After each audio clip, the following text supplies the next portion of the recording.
চিৎকার আম্মু শুনে ফেলেছে। এখন কি হবে? কি হয়েছে বৌমা, এইভাবে চিৎকার করছো কেন? দরজা খোলো। সাথে সাথে মায়া আমাকে ধাক্কা দিয়ে সরিয়ে দরজাটা খুলে আম্মুকে গিয়ে জড়িয়ে ধরলো আর কান্না করতে লাগলো। আরে কি হয়েছে মামুনি, এভাবে কান্না করছো কেন? ওই বান্দরটা কি তোমায় কিছু বলেছে? আম্মু, উনি খুব পচা। ওনাকে বললাম আমার একা ঘুমোতে ভয় করে, কিন্তু উনি নাকি আমার সাথে ঘুমাবেন না। এসব আমি কি শুনছি? মায়া যা বলছে তা কি সত্যি?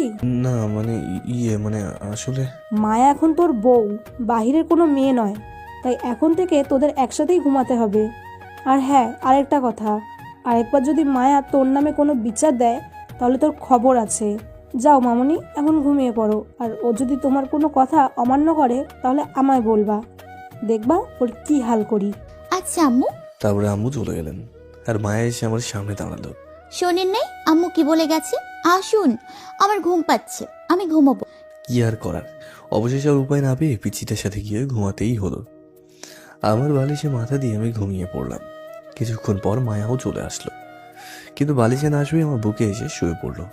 আরে আরে, কি করছো এইসব? কি করছি? কি করছি মানে? তুমি বালিশে না শুয়ে আমার বুকে কেন শুয়ে আছো, তাও আমায় জড়িয়ে ধরে? কাউকে জড়িয়ে ধরে না ঘুমালে আমার ঘুম আসে না, তাই আপনাকে জড়িয়ে ধরেছি। তো বাড়িতে কাকে জড়িয়ে ধরে ঘুমাতে? আম্মুকে। এইখানে আর এইসব চলবে না, নিজের বালিশে গিয়ে ঘুমাও, যাও। হাট। আরে কি হয়েছে, কান্না করছো কেন? আপনি অনেক পচা। আপনি আমায় ধমক দিয়ে কথা বললেন কেন? জানেন না কেউ আমাকে ধমক দিলে আমি ভয় পাই। আরে বোন, কান্না থামা প্লিজ, নাহলে আম্মু আবার চলে আসবেন তো। আরে এখন কি হয়েছে, এভাবে কান্না করছো কেন? আপনি আমায় বোন বললেন কেন? নিজের বউকে কি কেউ বোন বলে? আমি আম্মুকে বলে দিব আপনি আমায় বোন বলেছেন। হায় আল্লাহ, এ কোন মেয়ের সাথে বিয়ে দিলে আমায়? এই মেয়ে তো দেখছি কিছুই বোঝে না। প্লিজ আম্মুকে এই কথা বলো না, ওইটা তো আমি ভুল করে বলে ফেলেছি, আর কখনো এটা বলবো না, প্রমিস। তবু আম্মুকে কিছু বলো না প্লিজ। আসলে আমি আম্মুকে খুব ভয় পাই, তাই ওনার সব কথা সবসময় মেনে চলি। আচ্ছা বলবো না, তবে আমি এখন জড়িয়ে ধরে ঘুমোতে হবে। আর সকালবেলা উঠে যেন আপনার বুকে আমি নিজেকে পাই, না হলে কিন্তু আমি আম্মুকে বলে দিব। আচ্ছা, তোমাকে জড়িয়ে ধরেই ঘুমাবো, তবুও তুমি আমাকে কিছু বলো না প্লিজ। ওকে, বলবো না। এবার আমাকে শক্ত করে জড়িয়ে ধরুন। তারপর বাধ্য হয়ে মায়াকে জড়িয়ে ধরে ঘুমাতেই হলো। মায়াও আমার শরীরের উপর তার একটা পা তুলে রেখেছে আর এক হাত দিয়ে আমায় জড়িয়ে ধরে আছে, এমন ভাবে শুয়ে আছে যেন আমি তার কুল বালিশ। শুরুতে কি হচ্ছে আপনারা তো হয়তো কেউই বুঝতে পারছেন না, তাহলে চলুন একটু বুঝিয়ে বলি। আর তার আগে আমার পরিচয় পর্বটা শেষ করে নিই। আমি তামিম, মা বাবার একমাত্র সন্তান। পড়াশোনা শেষ করে এবার বাবার অফিস দেখাশোনা করছি। আমার আসল বাড়ি দিরাই, সুনামগঞ্জ জেলায়। বাকিরা গল্পেই জানতে পারবেন। আর এতক্ষণ যার সাথে কথা বলছিলাম তার নাম মায়া। আর একদিক থেকে আমার বউ হয়, কম হলেও মায়া আমার চেয়ে 5 বছরের ছোট। নিজের চেয়ে 5 বছরের ছোট মেয়েকে কেন বিয়ে করলাম এটাই ভাবছেন, তাই তো?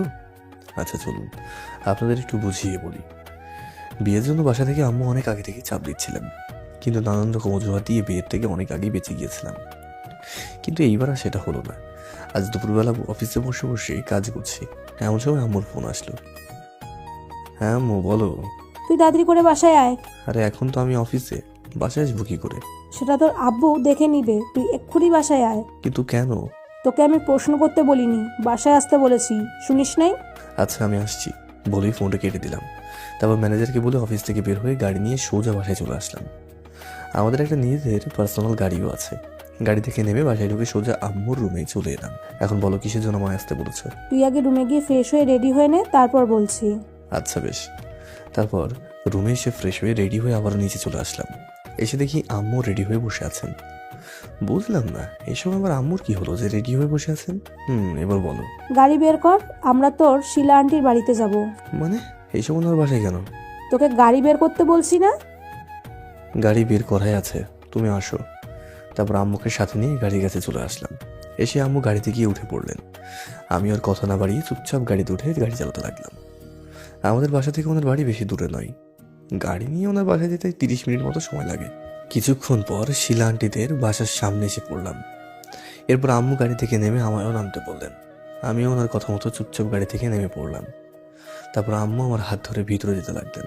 বাসের ভিতর ঢুকতে কোথা থেকে জানি শিলা আন্টি এসে আমাকে জড়িয়ে ধরলেন। এরপর দুজন একে অন্যের সাথে কুশল বিনিময় করতে লাগলেন। কেমন আছিস? এই তো ভালো, তুই? আমিও ভালোই আছি। তা তোর ছেলেটা কই, দেখছি না তো। এই তো। আসসালামু আলাইকুম আন্টি, কেমন আছেন? ভালো, তুমি কেমন আছো বাবা? আলহামদুলিল্লাহ ভালো আছি। জামাই তো দেখছি বেশ বড় হয়ে গেছে। হুম। শিলা আন্টির মুখ থেকে জামাই কথাটা শুনে অনেকটা লজ্জা পেলাম, সাথে একটু অবাকও হলাম। হঠাৎ উনি আমায় জামাই কেন বললেন? আরে এখানে দাঁড়িয়ে আছিস কেন? আয় ভিতরে আয়। হুম, চল বাবা, আয়। আম্মু আর আন্টি ভিতরে চলে গেলেন, আর আমি ওইখানে একটা সোফায় গিয়ে বসে পড়লাম। কিছুক্ষণ পর আম্মু আমার কাছে আসলেন, হাতে একটা পাঞ্জাবি নিয়ে। আমার সাথে আয়। বলেই আমার হাত ধরে একটা রুমে নিয়ে আসলেন। কি হলো, এইখানে কেন নিয়ে আসলো? নে, এই পাঞ্জাবিটা পরে নে। এটা তো বিয়ের পোশাক। আজ আমার বিয়ে নাকি যে পরবো? হুম। কি এইসব কি বলছো? আমার বিয়ে মানে কি? হ্যাঁ, হ্যাঁ, আজ তোর বিয়ে, তাও শিলার মেয়ের সাথে। হোয়াট? মানে কি? ওই পিচ্চিটার সাথে আমার বিয়ে, অথচ আমি নিজে জানি না। তোর এত কিছু জানা লাগবে না, তাড়াতাড়ি এই পাঞ্জাবিটা পরে নিচে চলে আয়। না না, আমি এ বিয়ে করতে পারবো না, কিছুতেই না। দেখ বাবা, এইভাবে বলিস না। আমি শিলাকে কথা দিয়েছি তোর সাথে মায়ার বিয়ে দিব। শুধু তাই নয়, মায়াকে নাকি এই এলাকার কিছু বকাটে ছেলেরা কিছুদিন ধরে বিরক্ত করছে। তাই আমি ভেবে দেখলাম তোর সাথে ওর বিয়েটা দিলে ওকে আর কেউ বিরক্ত করবে না। আর মেয়েটাকে আমারও খুব ভালো লাগে। প্লিজ বাবা, তুই বিয়েতে রাজি হয়ে যা। কিন্তু আম্মু, ও আমার থেকে অনেক ছোট। আর তাছাড়া তাছাড়া কি, তুই কি অন্য কোনো মেয়েকে পছন্দ করিস? না, সেটা নয়। তাহলে কি বল? আমি এখন বিয়ে করতে চাই না, ব্যাস। দেখ বাবা, আমার অনেক বয়স হয়েছে, আর কয়টা দিনই বা বাঁচবো বল। আমার জন্য কি তুই এই বিয়েটা করতে পারবি না? বলছি, এখন রাজি হওয়া ছাড়া আর কোনো উপায়ই নেই। তাই আর কথা না বাড়িয়ে বিয়েতে রাজি হয়েই গেলাম। তারপর আর কি, পেচিটার সাথে আমার বিয়ে হয়েই গেল। এরপর ওকে গাড়ি করে আবারও আমাদের বাসায় নিয়ে আসলাম। আসার সময় মেয়েটা অনেক কেঁদেছিল, কিছুতেই ওকে শান্ত করতে পারছিলাম না। তারপর কি হলো তা তো আপনারা জানেনই। কি হলো, এতক্ষণ ধরে যে ডাকছি শুনতে পাচ্ছেন না? হঠাৎ মায়ার ডাকে বাস্তবে ফিরলাম। হ্যাঁ বলো, কেন ডাকছো? আর তুমি এখনো ঘুমাওনি কেন? ঘুম আসছে না তো। তো এখন কি আমি কি করব? বাড়িতে থাকতে আম্মু আমার মাথায় হাত বুলিয়ে দিয়ে ঘুম পাড়িয়ে দিতেন। আপনি আমার মাথায় হাত বুলিয়ে ঘুম পাড়িয়ে দেন না। আমার অনেক ঘুম পাচ্ছে, আমি ওইসব পারবো না। আমি কিন্তু আম্মুকে ডাক দেবো তাহলে। হ্যাঁ দূর, কি ঝামেলায় পড়লাম রে ভাই, ভাল লাগে না আজ। তারপর বাধ্য হয়ে মায়ের মাথায় হাত বুলিয়ে দিতেই হলো। একসময় সে আমায় জড়িয়ে ধরে ঘুমিয়ে পড়লো। হালকা ড্রিম লাইটের আলোটা মায়ের মুখে এসে পড়ছে, একদম ছোট্ট বাচ্চাদের মতো লাগছে ওকে। ওর দিকে তাকিয়ে থাকতে থাকতে কখন যে ঘুমিয়ে পড়লাম খেয়ালই নেই। সকালবেলা ঘুমের মধ্যে হঠাৎ করেই কারো কান্নার আওয়াজ শুনতে পেলাম। কান্নাটা খুবই বিরক্তকর লাগছিল, তাই চোখ মেলে আশেপাশে তাকিয়ে দেখতে লাগলাম কে কান্না করছে। চারপাশে তাকিয়ে বিছানার দিকে চোখ পড়তে দেখি মায়া বাচ্চাদের মতো বসে বসে কান্না করছে। আরে কি হয়েছে তোমার, এত সকাল সকাল কান্না করছো কেন? কি হলো, চুপ করে আছো কেন? কিছু বলো।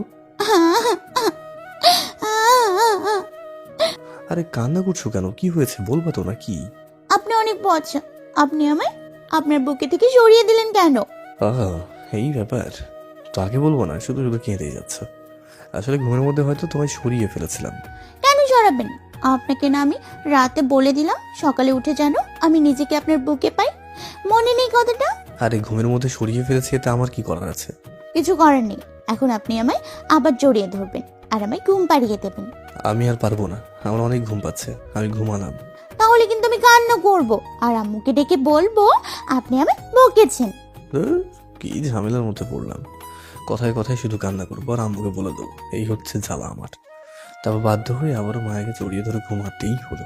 আমার মাথায় হাত বুলিয়ে দিন, তাহলে ঘুম চলে আসবে। এত কিছু পারবো না, ঘুমালে ঘুমাও, না হলে নাই।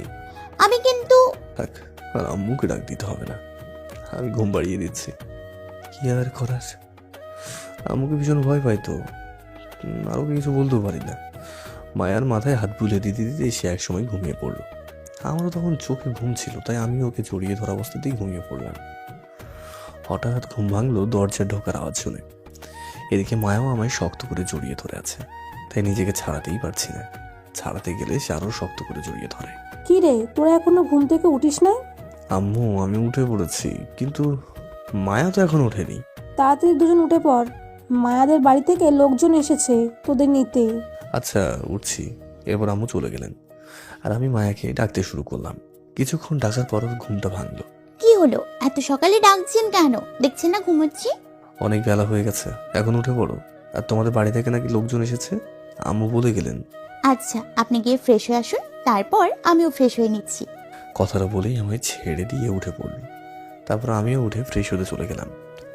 ফ্রেশ হয়ে বের হয়ে দেখি মায়া বিছানায় ঠিক করছে। বিছানা ঠিক করে মায়াও ফ্রেশ হতে চলে গেল। কিছুক্ষণ পর মায়া ফ্রেশ হয়ে বের হয়ে ওকে সাথে নিয়ে নিচে চলে আসলাম। নিচে এসে দেখি মায়াদের বাড়ি থেকে অনেক মানুষ এসেছে আমাদের বাসায়। ভদ্রতার খাতিরে আমি গিয়ে সবার সাথে একটু ভালো মন্দ কথা বলতে লাগলাম। সবার সাথে কথা বলা শেষ হলে সবাইকে নিয়ে নাস্তা করতে বসে পড়লাম। নাস্তা শেষ করে আবার রুমে চলে এলাম। রুমে এসে একা একা বসে আছি। এমন সময় মায়া একটা প্লেট নিয়ে রুমে আসলো, এসে আমার পাশে বসে পড়লো। এই যে ধরেন, আমি খাইয়ে দিন। আর চোখ তো, আমি কেন তোমায় খাইয়ে দেবো? আমি নিজের হাতে খেতে পারি না, তাই আপনাকে খাইয়ে দিতে বলেছি। তাড়াতাড়ি খাইয়ে দিন, অনেক ক্ষুধা লেগেছে। তাহলে গিয়ে আম্মুকে বলো খাইয়ে দিব না। আম্মুই বলেছে আপনাকে বলতে, আমি খাইয়ে দিতে। আমার এখন ভালো লাগছে না, প্লিজ তুমি নিজের হাতে খেয়ে নাও। না, আমি খাবো না, আপনাকে আমায় খাইয়ে দিতেই হবে। কি ঝামেলায় পড়লাম রে ভাই, যে মেয়ে নিজের হাতে খেতেও পারে না তাকে কিন্তু আমার বিয়ে করতে হয়েছে। হ্যাঁ, তাহলে এই মেয়ে সংসার চালাবে কি করে? কি আর করার, বাধ্য হয়ে ওকে খাইয়ে দিতেই হলো, নাহলে আবার আম্মুর কাছে আমার নামে বিয়া দিয়ে দেবে। তাই চুপচাপ ওকে খাওয়াতে লাগলাম। ওর খাওয়া শেষ হলে প্লেটটা নিয়ে চলে গেল। আমিও ওয়াশরুমে গিয়ে হাতটা ধুয়ে আবার বিছানায় এসে বসে রইলাম। কিছুক্ষণ পর মায়া আমার রুমে আসলো আর আমায় রেডি হতে বললো। রেডি হবো মানে? কোথায় যাবো এই সকাল সকাল? কেন, আমাদের বাড়িতে। আমি যাবো না, তোমার ইচ্ছে হলো তুমি যাও। আম্মু দুজনকেই যেতে বলেছেন, আর আমাদের বাড়ি থেকে যারা এসছেন তারা আমাদেরকে নিয়ে যেতেই এসছেন। বললাম না আমি যাবো না, যাও তো এখান থেকে। আমি একটু ধমক দিয়েই বললাম।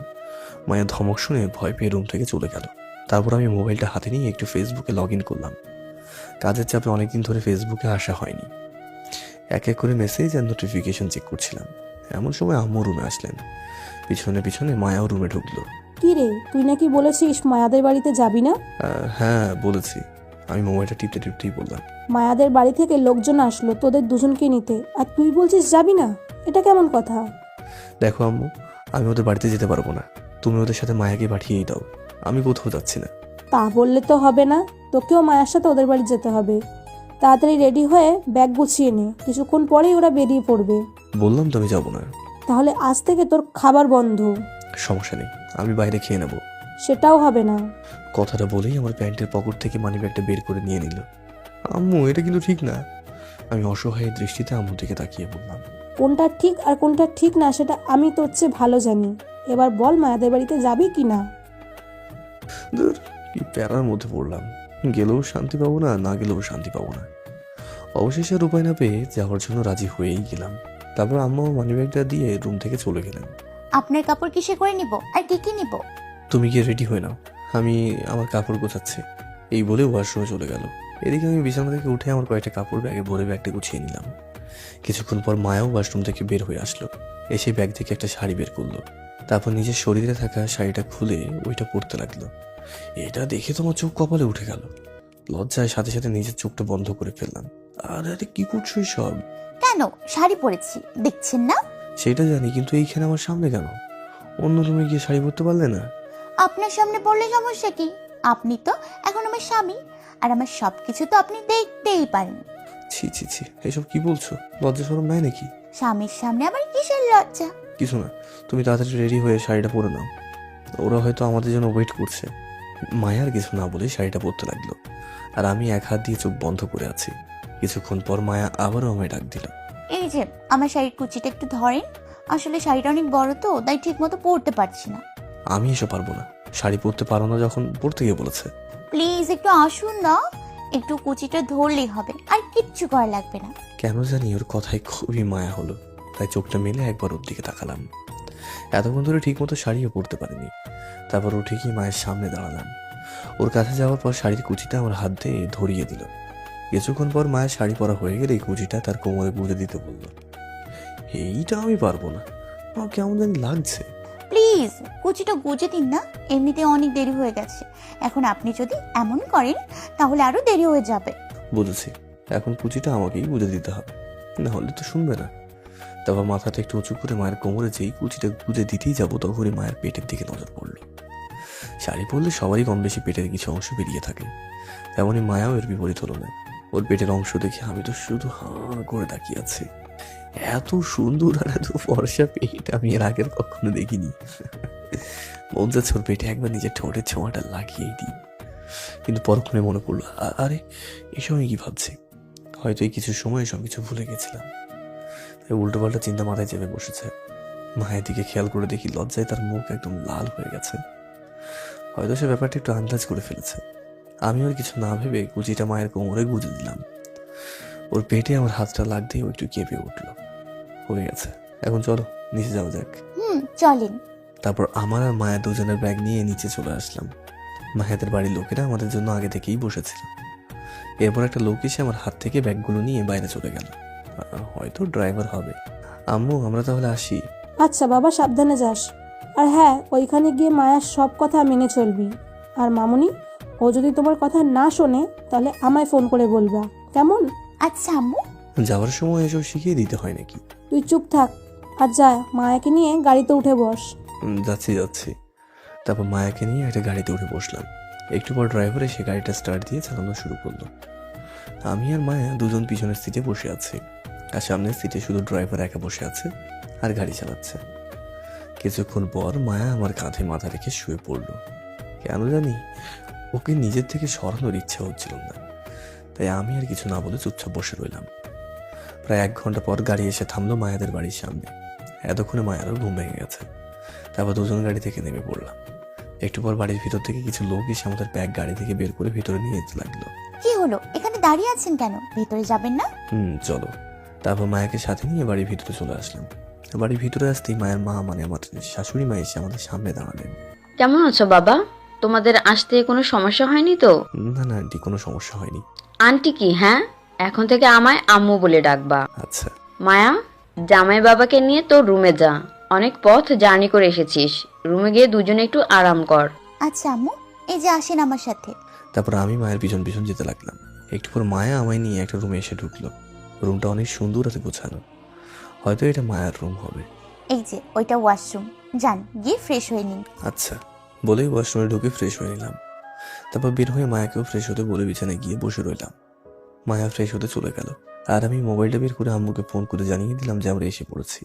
একা একা বিছানায় বসে আছি। এমন সময় কিছু মেয়ে রুমে আসলো, হয়তো মায়ের কাজিন অথবা ফ্রেন্ড হবে। হাই দুলা ভাই, কেমন আছেন? আলহামদুলিল্লাহ ভালো আছি, আপনারা? জি, আমরাও ভালো। এইভাবে ওদের সাথে আরো কিছু টুকটাক কথা বলতে লাগলাম, কিন্তু ওদের মধ্যে একটা মেয়েকে দেখলাম এক ধ্যানে আমার দিকে তাকিয়ে আছে। ব্যাপারটা কেমন যেন লাগছিল, কিন্তু কিছু বলতে পারছি না, আবার কিছু করতেও পারছি না। ওদের সাথে কথা বলছি আর একটু হাসাহাসি করছি। এমন সময় মায়া ওয়াশরুম থেকে বের হয়ে আসলো। তারপর আমার দিকে তাকিয়ে দেখলো আমি ওদের সাথে বসে বসে কথা বলছি। কি রে, তোরা এখানে কখন আসলি? এই তো একটু আগে। ও, তো দুলা ভাইয়ের সাথে আমাদের পরিচয় করিয়ে দিবি না? ও মনেই নেই, আয় তোদের ওনার সাথে পরিচয় করিয়ে দিই।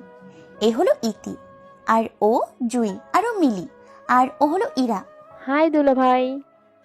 হাত মেলাতে যাব এর আগেই মায়া আমার হাতটা থামিয়ে দিয়ে বলল, এইসব পরে হবে, এখন তোরা যা, আমরা একটু রেস্ট নিব। তারপর ওরা সবাই চলে গেল। আর মায়া গিয়ে দরজাটা লাগিয়ে দিয়ে আমার সামনে এসে কোমরে হাত দিয়ে দাঁড়িয়ে বলল, আপনি ওদের সাথে এত হেসে হেসে কথা বলছিলেন কেন? ওরাই তো প্রথমে এসে কথা বললো, তাই আমিও একটু বললাম।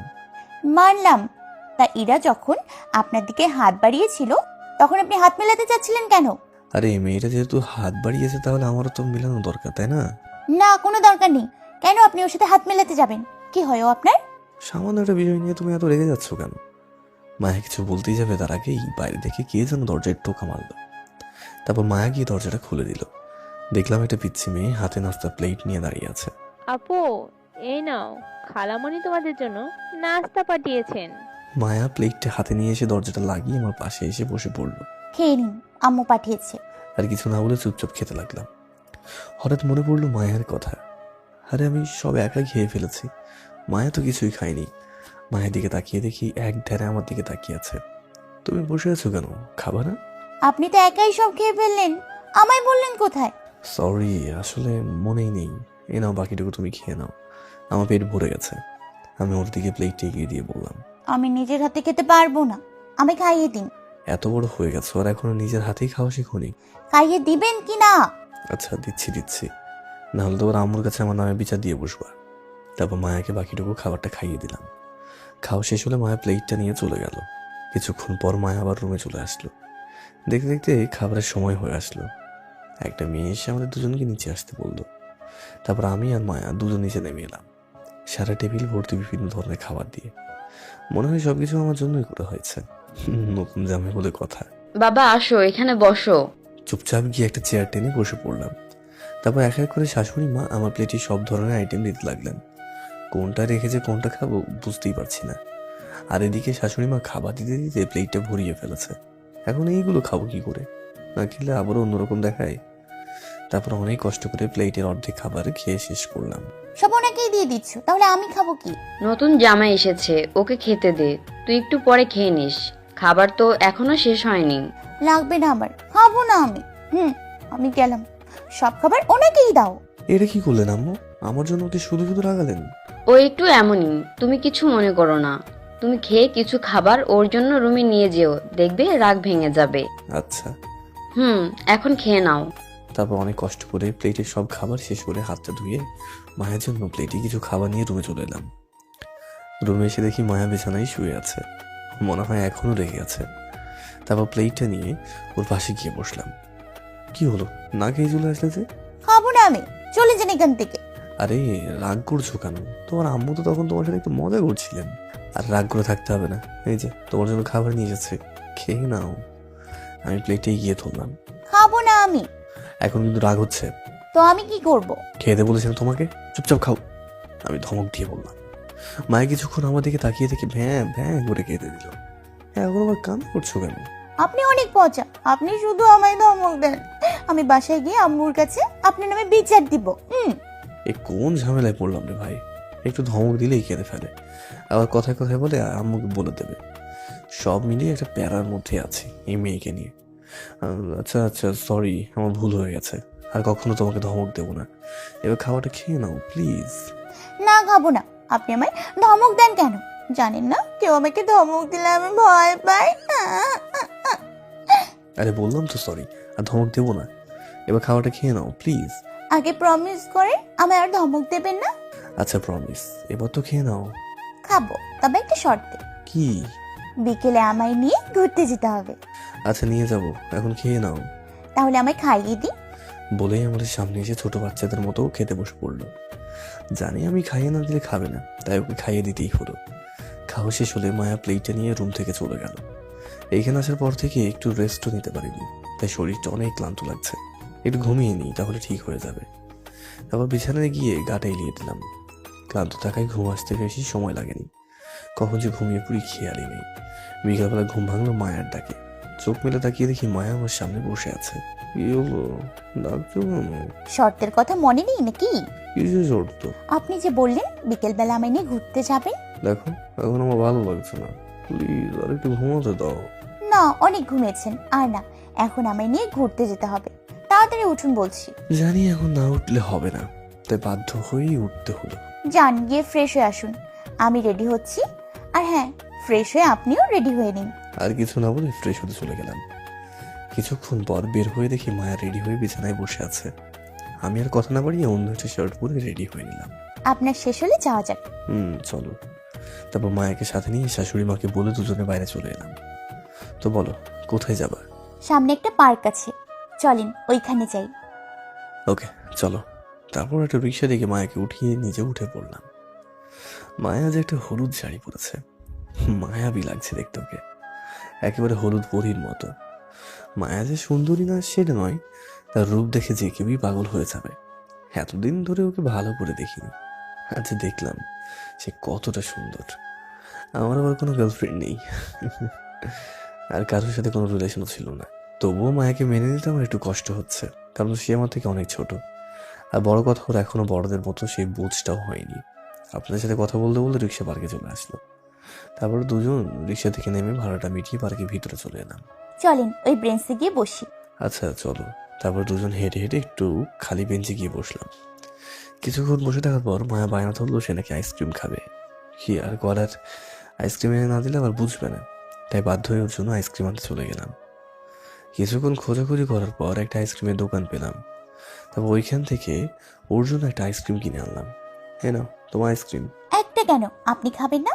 না, আমার এসব ভালো লাগে না, তুমিই খাও। মায়ার কথা না বলে আইসক্রিমটা খুলে খেতে শুরু করলো। ওর খাওয়া দেখে অনেক হাসি পাচ্ছে, একদম ছোট বাচ্চাদের মতো করে খাচ্ছে। আইসক্রিম একেবারে নাকে মুখে লেগে আছে। আরে একটু আস্তে খাও, সারা মুখে তো লেগে যাচ্ছে সব। এসব পরে পরিষ্কার করা যাবে। প্রশ্নের দৃষ্টিতে ওর দিকে তাকিয়ে আছি। বোঝেন নাই তাই তো, দাঁড়ান দেখাচ্ছি। কথাটা বলেই মায়া আমার কলার ধরে টেনে ওর ঠোঁটের সাথে আমার ঠোঁট এক করে দিল। মায়ের এমন কাজটা আমি একদম অবাক হয়ে গেছি। হঠাৎ করে যে মায়া আমায় কিস করে বসবে আমি তো ভাবতেই পারিনি। এদিকে মায়া আমাকে ছাড়ছেই না, পিছনে চুল শক্ত করে চেপে ধরে কিস করেই যাচ্ছে। অবশেষে অনেক কষ্টে নিজেকে ওর থেকে ছাড়ালাম। মাথা খারাপ হয়ে গেছে নাকি, এইভাবে কেউ কিস করে? আরেকটু হলে তো দম বন্ধ হয়ে যেত আমার। মাথা খারাপ হবে কেন? আইসক্রিম পরিষ্কার করার জন্যই তো কিস করলাম। তাহলে কিস করতে হবে নাকি? হাত দিয়ে পরিষ্কার করা যায় না? না, করা যায় না। আর কিসটা কি আপনার ভালো লাগেনি? অনেক বিকাল হয়েছে, এবার বাড়ি চলো। আমি কথা ঘোরানোর জন্য বললাম। যাওয়ার জন্য এত পাগল হচ্ছেন কেন? এখনো তো ঠিক মতো ঘোরাই হলো না। তো আর কি করবা? চলেন দুজন মিলে ফুচকা খাই। আমার এসব ভালো লাগে না, তুমি গিয়ে খাও। আচ্ছা, আমিই খাবো, চলেন আমার সাথে। বলেই আমার হাতটা ধরে টেনে পার্কের বাইরে নিয়ে আসলো। তারপর হাঁটতে হাঁটতে একটা ফুচকার দোকানে নিয়ে আসলো। আমি ওর জন্য এক প্লেট ফুচকা অর্ডার করে ওর পাশে বসে রইলাম। কিছুক্ষণ পর একটা বাচ্চা ছেলে এসে মায়ের হাতে ফুচকাটা দিয়ে চলে গেল। তারপর মায়া গপ গপ করে ফুচকা খেতে লাগলো। আমায় অবশ্য একবার বলেছিল খাওয়ার কথা, কিন্তু আমি খাইনি, কারণ এইসব আমার তো একদমই ভালো লাগে না। প্রায় 2 প্লেট ফুচকা খাওয়ার পর মায়া আর খেতে চাইলো না, তাই বিলটা দিয়ে ওকে সাথে নিয়ে একটু দূরে চলে আসলাম। অনেক তো ঘোরাঘুরি হলো, এবার বাসায় যাওয়া যাক। না, আমি এখন দোলনায় চড়বো। এখন দোলনা কই পাবা? ওই তো পার্কের ভিতরে, চলেন না গিয়ে দোলনায় চড়ে আসি। না, ওইসব চড়লে মাথা ঘুরবে, অনেক বিকাল হয়েছে, বাসায় চলো। না, আমি চড়বই। দোলনা না চড়লে কিন্তু আমি আম্মুর কাছে আপনার নামে বিচার দিব। আল্লাহ, আবার আম্মুর ভয় দেখানো শুরু করলো। এই মেয়েকে নিয়ে দেখছি আর পারা যাবে না। তারপর বাধ্য হয়ে কথা মতো পার্কে ঢুকে দুজনের জন্য 2টা দোলনার টিকিট কিনলাম। আমি চড়তে চাইনি, ওর কথাই চড়তে হচ্ছে, নাহলে আবার আম্মুর কাছে আমার নামে মিথ্যা বিচার দিয়ে বসবে। দোলনা ছেড়ে দিলে একসময় মায়া ভয় পেয়ে শক্ত করে জড়িয়ে ধরলো। ও জড়িয়ে ধরতে মনের মধ্যে একটা আলাদা ফিলিংস কাজ করছিল। এইভাবে অনেকক্ষণ দোলনা চড়ার পর দুজন নেমে পড়লাম। তারপর মায়াকে নিয়ে সোজা বাসায় চলে আসলাম। বাসায় এসে রুমে গিয়ে দুজন ফ্রেশ হয়ে নিলাম। ফ্রেশ হয়ে বিছানায় বসে বসে কিছুক্ষণ ফেসবুকিং করার পর রাতের খাবারের সময়টা হয়ে এলো। এরপর মোবাইলটা রেখে মায়াকে সাথে নিয়ে নিচে চলে আসলাম। এসে একটা চেয়ার টেনে টেবিলে বসে পড়লাম। মায়াও এসে আমার পাশে চেয়ারে বসে পড়লো। শাশুড়ি মা খাবার বেড়ে দিচ্ছেন আর আমি খাচ্ছি। হঠাৎ মায়ের দিকে লক্ষ্য করে দেখলাম সে কিছুই খাচ্ছে না, চুপচাপ বসে রয়েছে। কি হলো, খাচ্ছ না কেন? জানেনই তো আমি নিজের হাতে খেতে পারি না, তারপরেও জিজ্ঞেস কেন করেন? দাঁড়া, আমি তোকে খাইয়ে দিচ্ছি। না, আমি তোমার হাতে খাবো না। তো কার হাতে খাবি? মায়া শুধু আমার দিকে তাকিয়ে আছে। মায়ের আম্মু হয়তো ব্যাপারটা বুঝে গেছেন, তাই আর কিছু না বলে চুপচাপ দাঁড়িয়েই রইলেন। আমি আর কি করব, মায়াকে যদি এখন খাইয়ে নিয়ে দিই তাহলে তারা কি না কি ভাববে, তাই বাধ্য হয়ে ওকে খাইয়ে দিতেই হলো। সবাই আমাদের দিকে তাকিয়ে আছে, মানে মায়ের কিছু কাজিন আর কে কে জানি না। এত মানুষের সামনে ওকে খাওয়াতে অনেক লজ্জা পাচ্ছি, তবুও কোনো রকম ওকে খাইয়ে দিয়ে নিজের খাবারটা শেষ করে উঠে পড়লাম। রুমে এসে ভাবছি রাতে ঘুমাবো কোথায়, কারণ মায়ের রুমে একটাই বিছানা, আর ওর সাথে এক বিছানায় ঘুমানো আমার পক্ষে সম্ভব নয়। কথাগুলো ভাবছি, এমন সময় মায়া রুমে এসে ঢুকলো। আমাকে দাঁড়িয়ে থাকতে দেখে আমার কাছে এসে জিজ্ঞাসা করলো, দাঁড়িয়ে আছেন কেন? এমনি। ঘুমোবেন না? তবে আমি সোফায় ঘুমাবো। ওর রুমে একটা বড় সোফাও আছে, একজন মানুষ কোনো রকম ওটাতে ঘুমাতে পারবে। বিছানা থাকতে আপনি সোফায় কেন ঘুমোবেন? কারণ আমি তোমার সাথে এক বিছানায় শুতে পারবো না। কেন? এত কিছু আমি বলতে পারবো না, আমার খুব ঘুম পাচ্ছে, আমি ঘুমালাম। না, আপনি সোফায় শুতে পারবেন না, আপনাকে আমার সাথে বিছানায় শুতে হবে। বললাম তো পারবো না। এখন তুমি যদি এই ব্যাপারে আর কথা বলো তাহলে কিন্তু আমি এক্ষুনি বাসায় চলে যাব। না, এমন করবেন না প্লিজ, আপনি সোফাতেই ঘুমান, আমি আর কিচ্ছু বলবো না। তারপর আর কথা না বাড়িয়ে একটা বালিশা চাদর নিয়ে সোফায় গিয়ে শুয়ে পড়লাম। মায়ের কিছুক্ষণ দাঁড়িয়ে থেকে কি যেন ভাবলো, তারপর সেও বিছানায় গিয়ে শুয়ে পড়লো। সকালবেলা ঘুম ভাঙলে বুকে ভারী কিছু একটা অনুভব করলাম। চোখে মিলে তাকিয়ে দেখি মায়া আমাকে জড়িয়ে ধরে আমার বুকে শুয়ে আছে।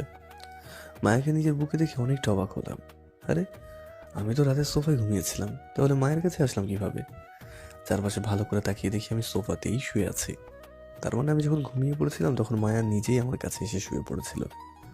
তাই তো বলি, মায়া কিভাবে গতকাল রাতে আমার সোফায় শুতে দিল? তার মানে সে আগে থেকেই প্ল্যান করে রেখেছিল যে আমি ঘুমিয়ে পড়লেই সে আমার পাশে এসে শুয়ে পড়বে। এই এই তুমি এখানে কি করছো? কি হলো? ডাকছেন কেন? ডাকছি কেন মানে? তুমি এখানে কিভাবে এলে? তুমি না বিছানায় ঘুমিয়েছিলে, তাহলে এখানে কি করছো? বিছানায় একা একা ঘুম আসছিল না, তাই আপনার পাশে এসে শুয়ে পড়লাম। কিছু বলতেই যাবো তার আগে বাইরে থেকে কে যেন দরজায় টোকা দিল। তারপর মায়া উঠে গিয়ে দরজাটা খুলে দিল। আপু, দুলাভাইকে নিয়ে নিচে আসো, খালামণি তোমাদের নাস্তা করার জন্য ডাকছেন। তুই যা, আমরা আসছি। মেয়েটার কিছু না বলে চলে গেল। তারপর মায়া আমার সামনে এসে দাঁড়ালো। যান, গিয়ে ফ্রেশ হয়ে নিন, আম্মু আমাদের নাস্তা করার জন্য ডাকছে। আর কিছু না বলে উঠে ফ্রেশ হতে চলে গেলাম। আমি ফ্রেশ হয়ে বের হওয়ার পর মায়াও ফ্রেশ হতে চলে গেল। কিছুক্ষণ পর মায়া ফ্রেশ হয়ে বের হলো। তারপর দুজনে নিচে চলে আসলাম। নিচে এসে সবার সাথে বসে নাস্তা করতে লাগলাম। নাস্তা শেষ হলে আবার উপরে চলে এলাম। এইভাবে দিনটা কেটে গেল। পরের দিন সকালে ঘুম থেকে উঠে নাস্তা করে মায়াকে নিয়ে আবার আমাদের বাসায় চলে আসলাম। মায়ের আম্মু অবশ্য অনেকবার বলেছিল আরও কিছুদিন থেকে যেতে, কিন্তু আমি অফিসের কথা বলে চলে আসি। মায়াকে আর কিছুদিন থাকতে বলেছিলেন, কিন্তু সে নাকি আমাকে ছাড়া একা থাকবে না, তাই আমার সাথেই চলে আসলো।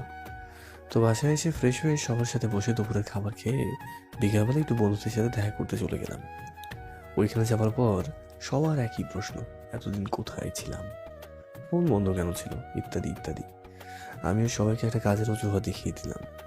আমার বন্ধুরা কেউ আমার বিয়ের ব্যাপারে জানেই না, তাই ওদেরকে এই বিষয়ে কিছু বললাম না, নাহলে ওরা আমায় নিয়ে হাসাহাসি শুরু করে দেবে। তারপর ওদের সাথে আরো কিছুক্ষণ বসে আড্ডা দেওয়ার পর বাসায় চলে আসলাম।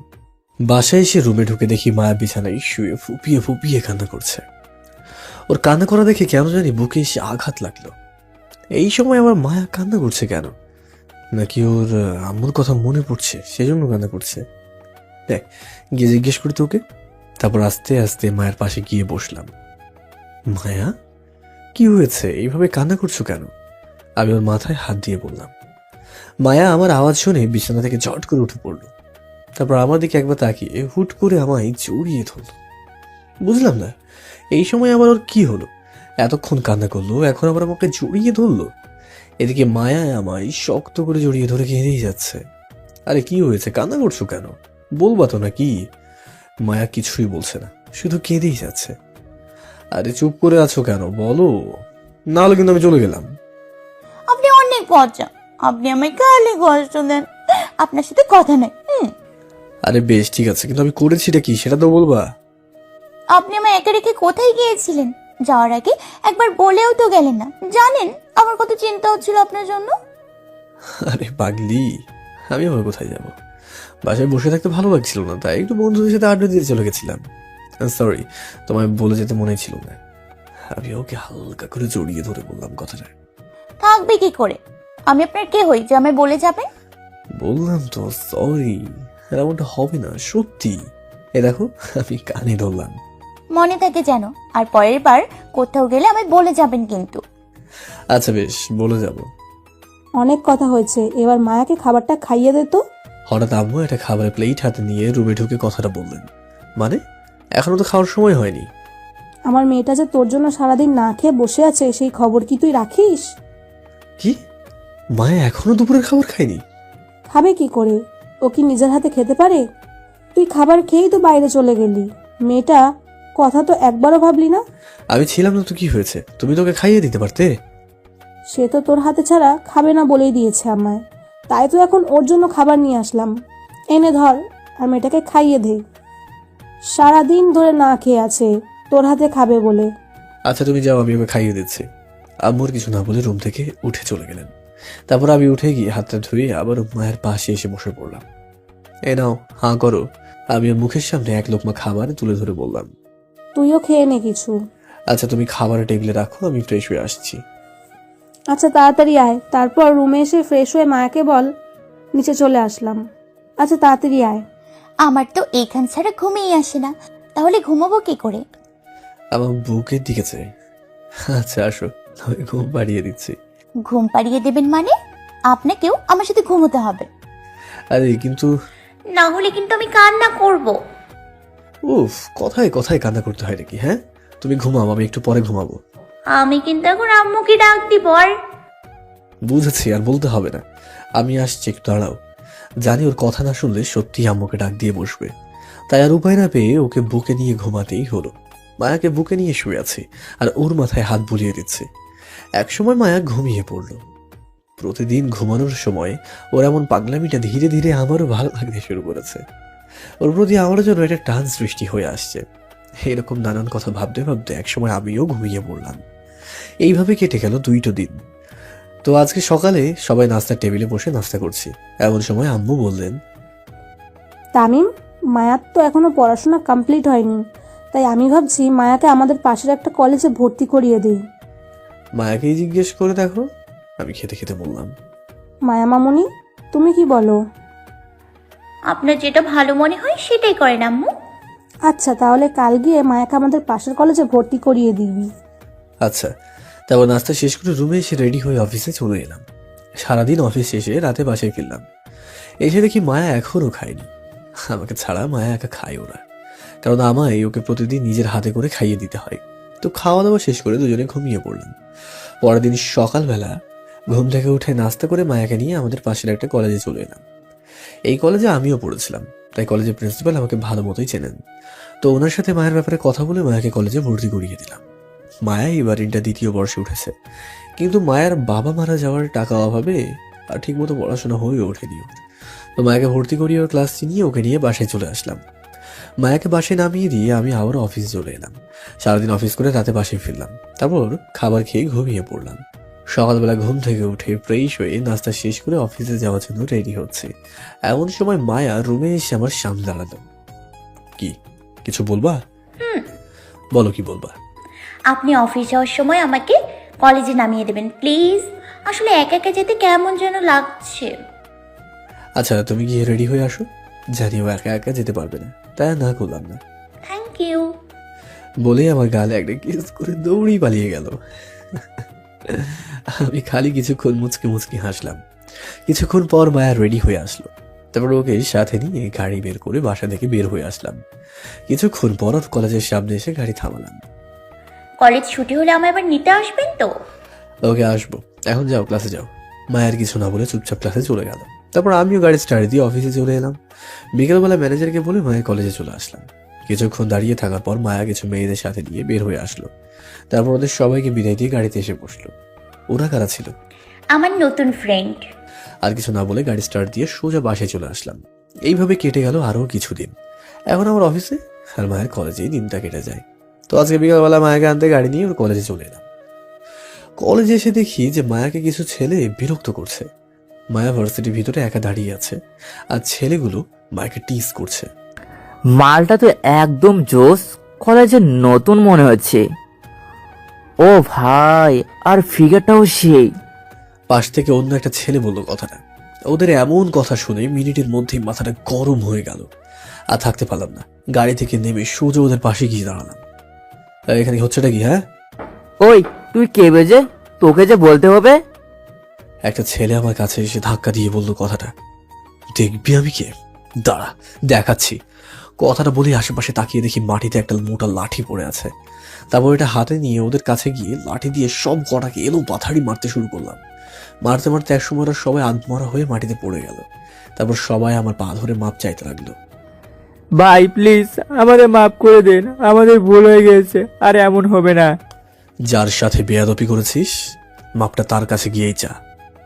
তারপর ছেলেগুলো গিয়ে মায়ের পায়ে পড়ে মাপ চাইতে লাগলো। আপু, আমাদের ভুল হয়ে গেছে, প্লিজ আমাদের মাফ করে দেন, আমরা আর কখনো আপনার সাথে এমন খারাপ ব্যবহার করব না। মায়া কিছু না বলেই দৌড়ে এসে আমায় জড়িয়ে ধরলো। এদিকে কলেজের সবাই এতক্ষণ ধরে দাঁড়িয়ে দাঁড়িয়ে আমাদের কাজকর্ম দেখছে। তারপর আমি সবাইকে উদ্দেশ্য করে বললাম, শি ইজ মাই ওয়াইফ।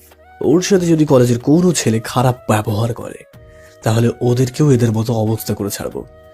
এমনকি আজ থেকে যদি এই কলেজের কোনো ছেলে মেয়েদের টিজ করে তাহলে তাদের অবস্থা খারাপ করে দেবো। আমি চিৎকার করে বললাম কথাগুলো। এদিকে মায়া আমাকে জড়িয়ে ধরে শুধু কেঁদেই যাচ্ছে, কিছুতেই ওর কান্না থামানো যাচ্ছে না। তারপরে আমি পকেট থেকে ফোনটা বের করে অভিকে কল দিয়ে কলেজে আসতে বললাম। অভি এই কলেজেই পড়ে, আর অভি হল আমার জুনিয়র। যখন আমি এই কলেজে পড়তাম তখন অভির সাথে আমার পরিচয় হয়। অভি আমাকে তার বড় ভাইয়ের মতোই দেখে, এমনকি আমার সব কথাও শুনে। কিছুক্ষণ পর অভি কলেজে চলে আসলো। আরে তামিম ভাইয়া, আপনি এখানে? কোনো ঝামেলা হয়েছে নাকি? তারপর অভিকে পুরো ঘটনা বললাম। অভি আমার কথা শুনে তার মাথাটাই গরম হয়ে গেল। তারপরে ছেলেগুলোর কাছে গিয়ে ওদের ইচ্ছে মতো লাথি মারতে লাগলো। অভি, তা অনেক হয়েছে, আর মারিস না। ওদেরকে আমি শাস্তি দিয়ে ফেলেছি, এখন শোন তোর কি করতে হবে। হ্যাঁ ভাইয়া বলেন। আজ ওরা যেভাবে মায়াকে টিজ করেছে সেইভাবে কালকে অন্য কোনো মেয়েকেও টিজ করতে পারে। তুই শুধু ছেলেদের কলেজের চারিদিকে সেট করে দে, যাতে আজকের পর থেকে এইসব ছেলেই কলেজের কোনো মেয়েকে টিজ করতে না পারে। আপনি কোনো চিন্তা করবেন না ভাই, আজকের পর থেকে এই কলেজের কোনো ছেলেরা মেয়েদের টিজ করতে পারবে না। ওকে, তাহলে আমি আজকে আসি। তারপর মায়াকে সাথে নিয়ে কলেজের বাইরে এসে ওকে গাড়িতে উঠিয়ে নিজেও উঠে বসলাম। তারপর গাড়িটা স্টার্ট দিয়ে সোজা বাসায় চলে আসলাম। বাসায় এসে মায়াকে নিয়ে রুমে চলে এলাম। ওরা তোমায় বিরক্ত করছিল কেন? আজকে আমার একটা বান্ধবীও কলেজে আসেনি, তাই কলেজ ছুটির পর আমি আপনার অপেক্ষায় কলেজের ভেতরে দাঁড়িয়েছিলাম। তখন হঠাৎ কিছু ছেলেরা এসে আমায় বিরক্ত করতে লাগলো। তুমি ওদেরকে কিছু বলছিলে? না, ওরা তো অনেকজন ছিল, তাই কিছু বলার সাহস পাইনি। আচ্ছা বেশি যা হয়েছে ভুলে যাও। এরপর থেকে তোমায় আর কেউ বিরক্ত করবে না। যদি কেউ করে সোজা আমায় এসে বলবা, তারপর দেখবো আর কি হাল করি। আচ্ছা। তারপর ফ্রেশ হয়ে দুজন নিচে গিয়ে খাবার খেয়ে আবার উপরে চলে এলাম। রুমে এসে কিছুক্ষণ আরাম করার পর একটু ঘুমিয়ে পড়লাম। বিকেলবেলা ঘুম ভাঙলো মায়ার ডাকে। কি হলো, ডাকছো কেন? আপনার বন্ধু ফোন করেছে। নাম কি, কি বলেছো? নাম জানি না, শুধু আপনাকে এই জায়গায় যেতে বলেছে। ওই দেখি তো, মোবাইলটা দেখি। এই নিন। মোবাইলটা আমার হাতে দিল সে। ফোনটা হাতে নিয়ে কল লিস্ট চেক করে দেখি শুভ কল দিয়েছিল। বুঝেছি ওরা সবাই আমাদের আড্ডায় এসেছে, তাই আমাকেও আসতে বলছে। তারপর উঠে ফ্রেশ হয়ে রেডি হয়ে নিলাম। রুম থেকে বের হতেই যাবো এমন সময় মায়া এসে আমার সামনে দাঁড়ালো। আসার সময় আমার জন্য আইসক্রিম আর চকলেট নিয়ে আসবেন কিন্তু। না আনলে হয় না? না, আমি বলেছি তো আনতেই হবে। আচ্ছা আচ্ছা, আনবো, যাও। এখন আমি যাই। আর সাবধানে যাবেন। আর কিছু না বলে বাসা থেকে বের হয়ে আসলাম। তারপর সোজা বন্ধুদের আড্ডাখানায় চলে আসলাম। এসে দেখি সবাই এসে বসে আড্ডা দিচ্ছে। আমাকে দেখি সবাই চুপ হয়ে গেল। আমি আর দাঁড়িয়ে না থেকে ওদের পাশে গিয়ে বসলাম।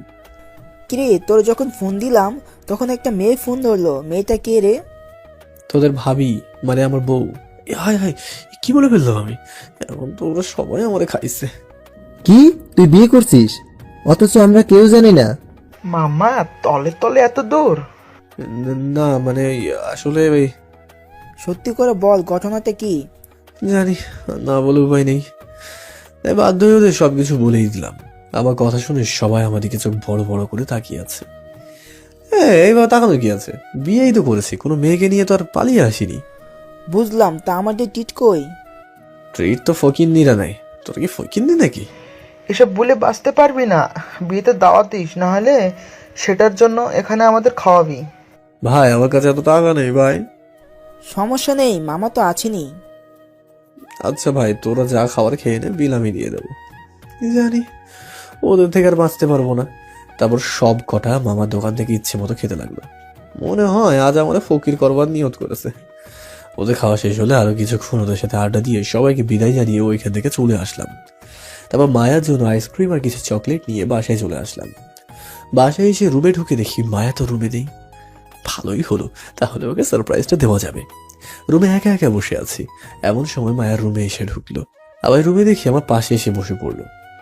আমার আইসক্রিম আর চকলেট কোথায়? সরি, আনতে মনে নেই। কথাটা শোনার পরেই মায়ের হাসি মুখটা মলিন হয়ে উঠল। আর কিছু না বলে মায়া চুপচাপ বারান্দায় চলে গেল। ওইখানে গিয়ে আকাশের দিকে দাঁড়িয়ে তারপর সে তাকিয়ে থাকলো। বুঝেছি পাগলিটা রাগ করেছে।